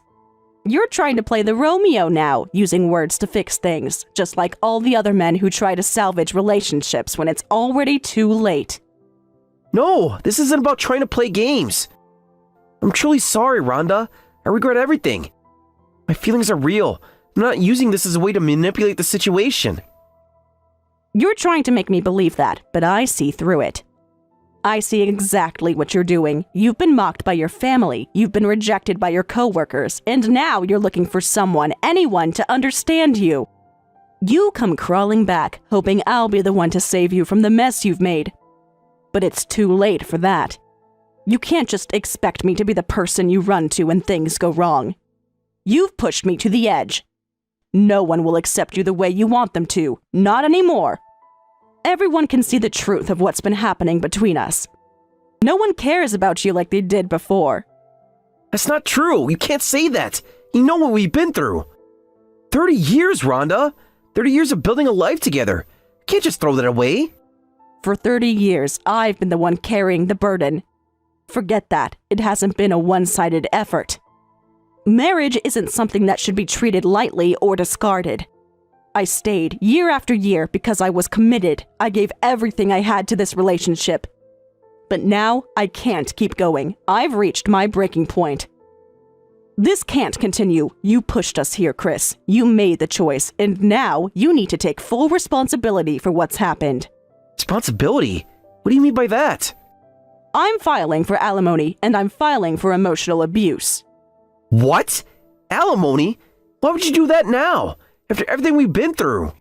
You're the one who decided to end our marriage. You're the one who kicked me out of our home. And you think I'm just supposed to walk away from everything? I've been keeping track of everything. Everything you've said. Everything you've done. I honestly didn't want it to come to this, but I've been writing it all down. Every emotional manipulation, every insult, every argument. It's all there, right alongside the good memories we shared. You can't just erase that. You can't make me forget it. No way. You can't be serious. You're not really doing this. Are you really going to turn your back on me like this? After all these years, after everything we've been through? Feel sorry for you? You honestly think I should feel sorry for you? After everything you've done? Yes, that's exactly what I thought you'd say. But the truth is, no one feels sorry for you, Chris. Your family is ashamed of you. Your coworkers are talking about you behind your back. No one is standing by you, not like they used to. Everyone can see through it. That's not true. You don't know that. Yes, it is true. It's obvious to everyone but you that this is your fault. The emotional abuse, the manipulation, the way you've treated me, it all came from you. You need to wake up and face the truth. No one feels sorry for you. Not a single person. And the only one who refuses to see that, the only one still in denial, is you.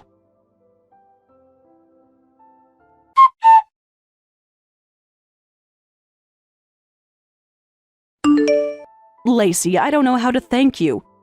You even covered the lawyer's fees. When everything settles, I'll make sure to pay you back.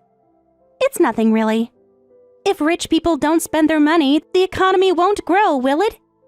But more than that, I care deeply about you. I wanted to help you move forward without any lingering resentment. Thank you so much.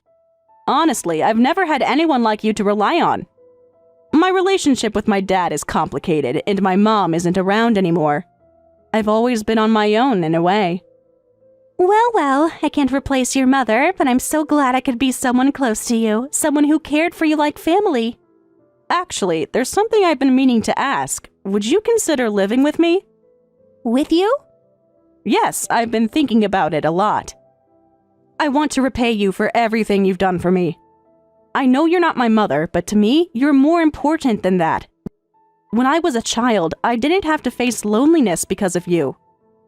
Now, I don't want you to be alone. I know I won't be able to match your income, but... Rhonda, thank you. That means so much to me, to think we could live together again. What a wonderful proposal. I had always thought that I would just spend my old age quietly by myself, but now it seems like there's so much more to look forward to. Wait, don't say old age.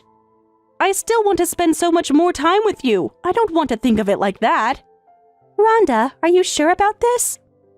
I don't want you to feel like you're doing this out of pity for me. I want you to know that whatever you decide, it's because you want it, not because you feel obligated. No, it's not pity, Lacey. It's about love. I love you, and I want you to feel the same way I do. I don't want you to feel alone or abandoned. You've been there for me when I needed it, and now I want to return the favor. I want to be there for you too. But what if it's hard for you? What if it gets difficult and you start to regret your decision? I don't want to be the cause of your unhappiness. I'm sure of this, Lacey. I know we'll face challenges, but we've faced hard times before, right? And we've always made it through. I believe in us, and I believe we can make this work. Let's give it a try. Are you certain? Yes, I am. I want to do this. I want us to be together, and I want you to feel loved and appreciated. I want to help you. We're family now, and family doesn't leave each other behind. Rhonda, I can't tell you how much this means to me. I've been so alone, so isolated in recent years, but now with you, I feel like I finally have a chance to make things right. I'm not sure what the future holds, but I know that with you by my side, I'm not afraid of it anymore. You won't be alone, I promise. We'll face whatever comes together.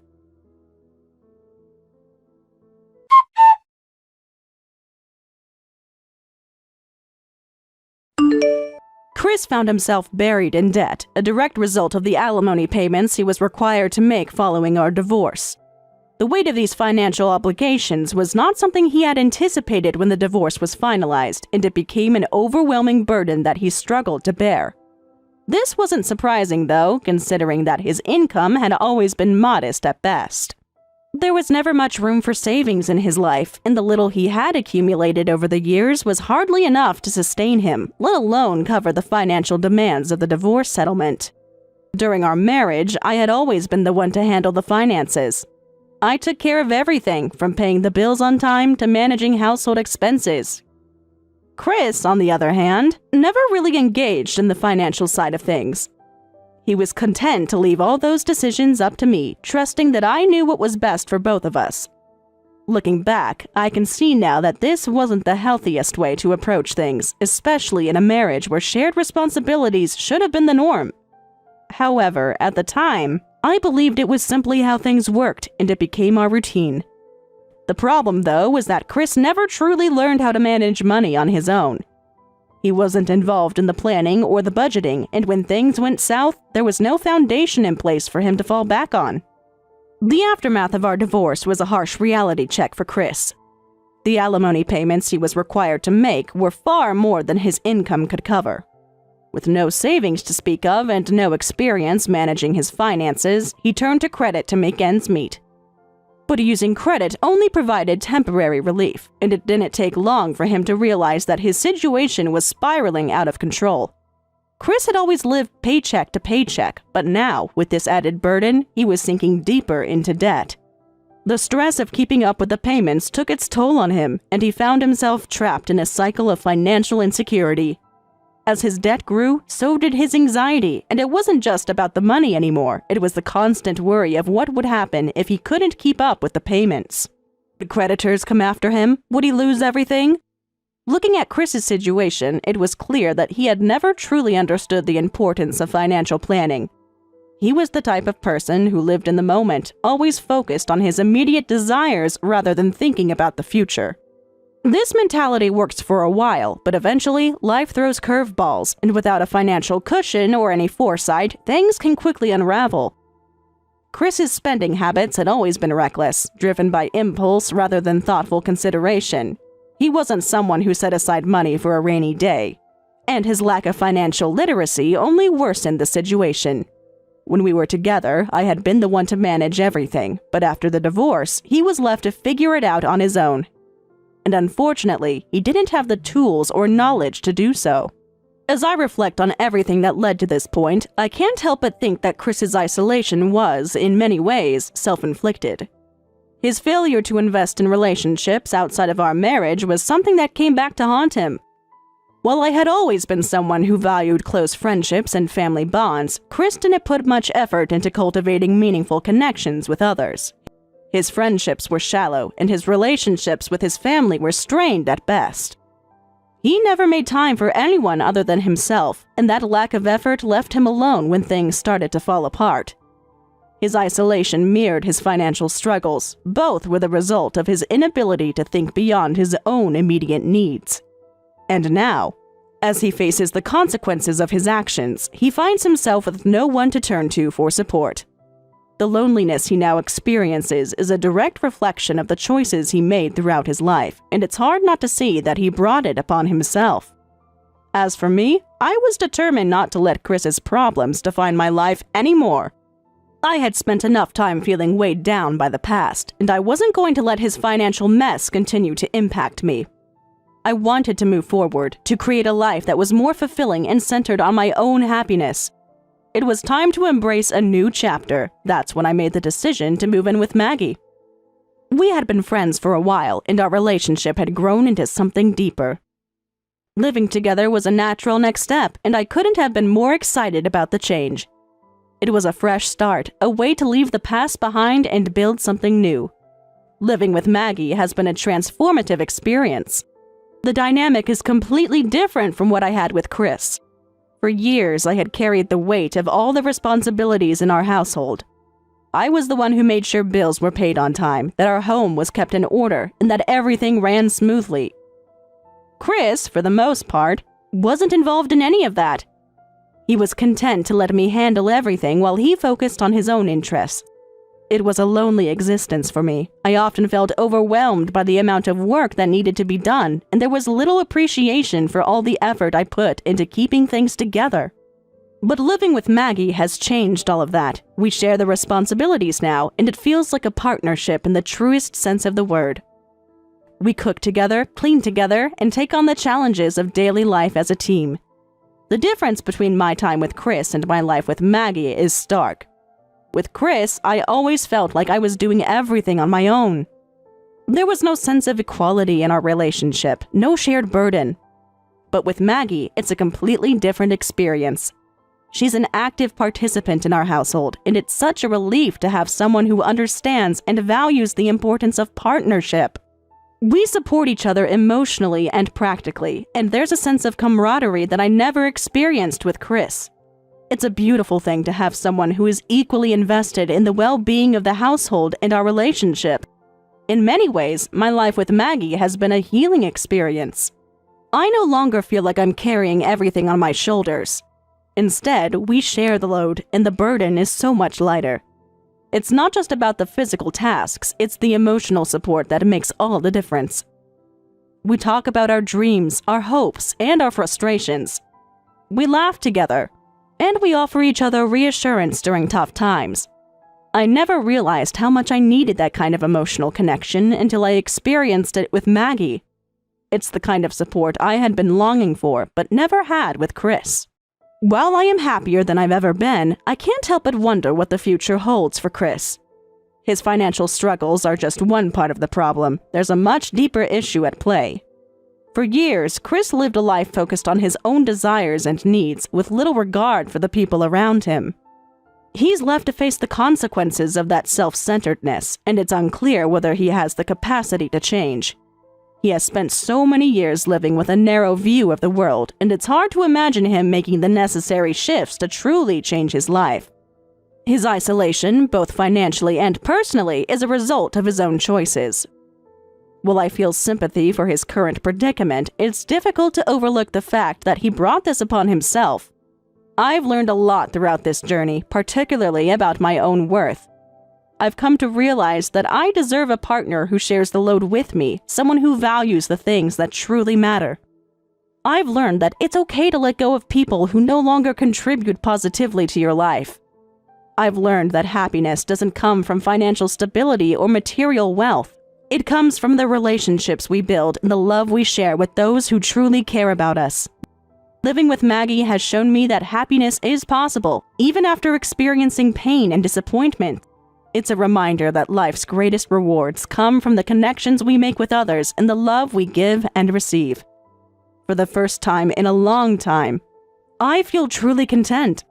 And while Chris may continue to struggle with his own choices, I have found a new sense of peace, independence, and belonging.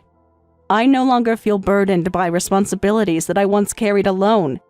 Instead, I feel supported, loved, and at ease with the path I'm walking. This new chapter in my life has been more transformative than I ever expected. Living with Maggie has opened my eyes to the many layers of happiness I had long overlooked. It's about the little moments of connection, shared laughter, quiet conversations, and the reassurance that we are in this together. I no longer feel weighed down by the expectations that once consumed me. I am free to be who I truly am, and that freedom has given me the strength to look forward to the future with hope and excitement.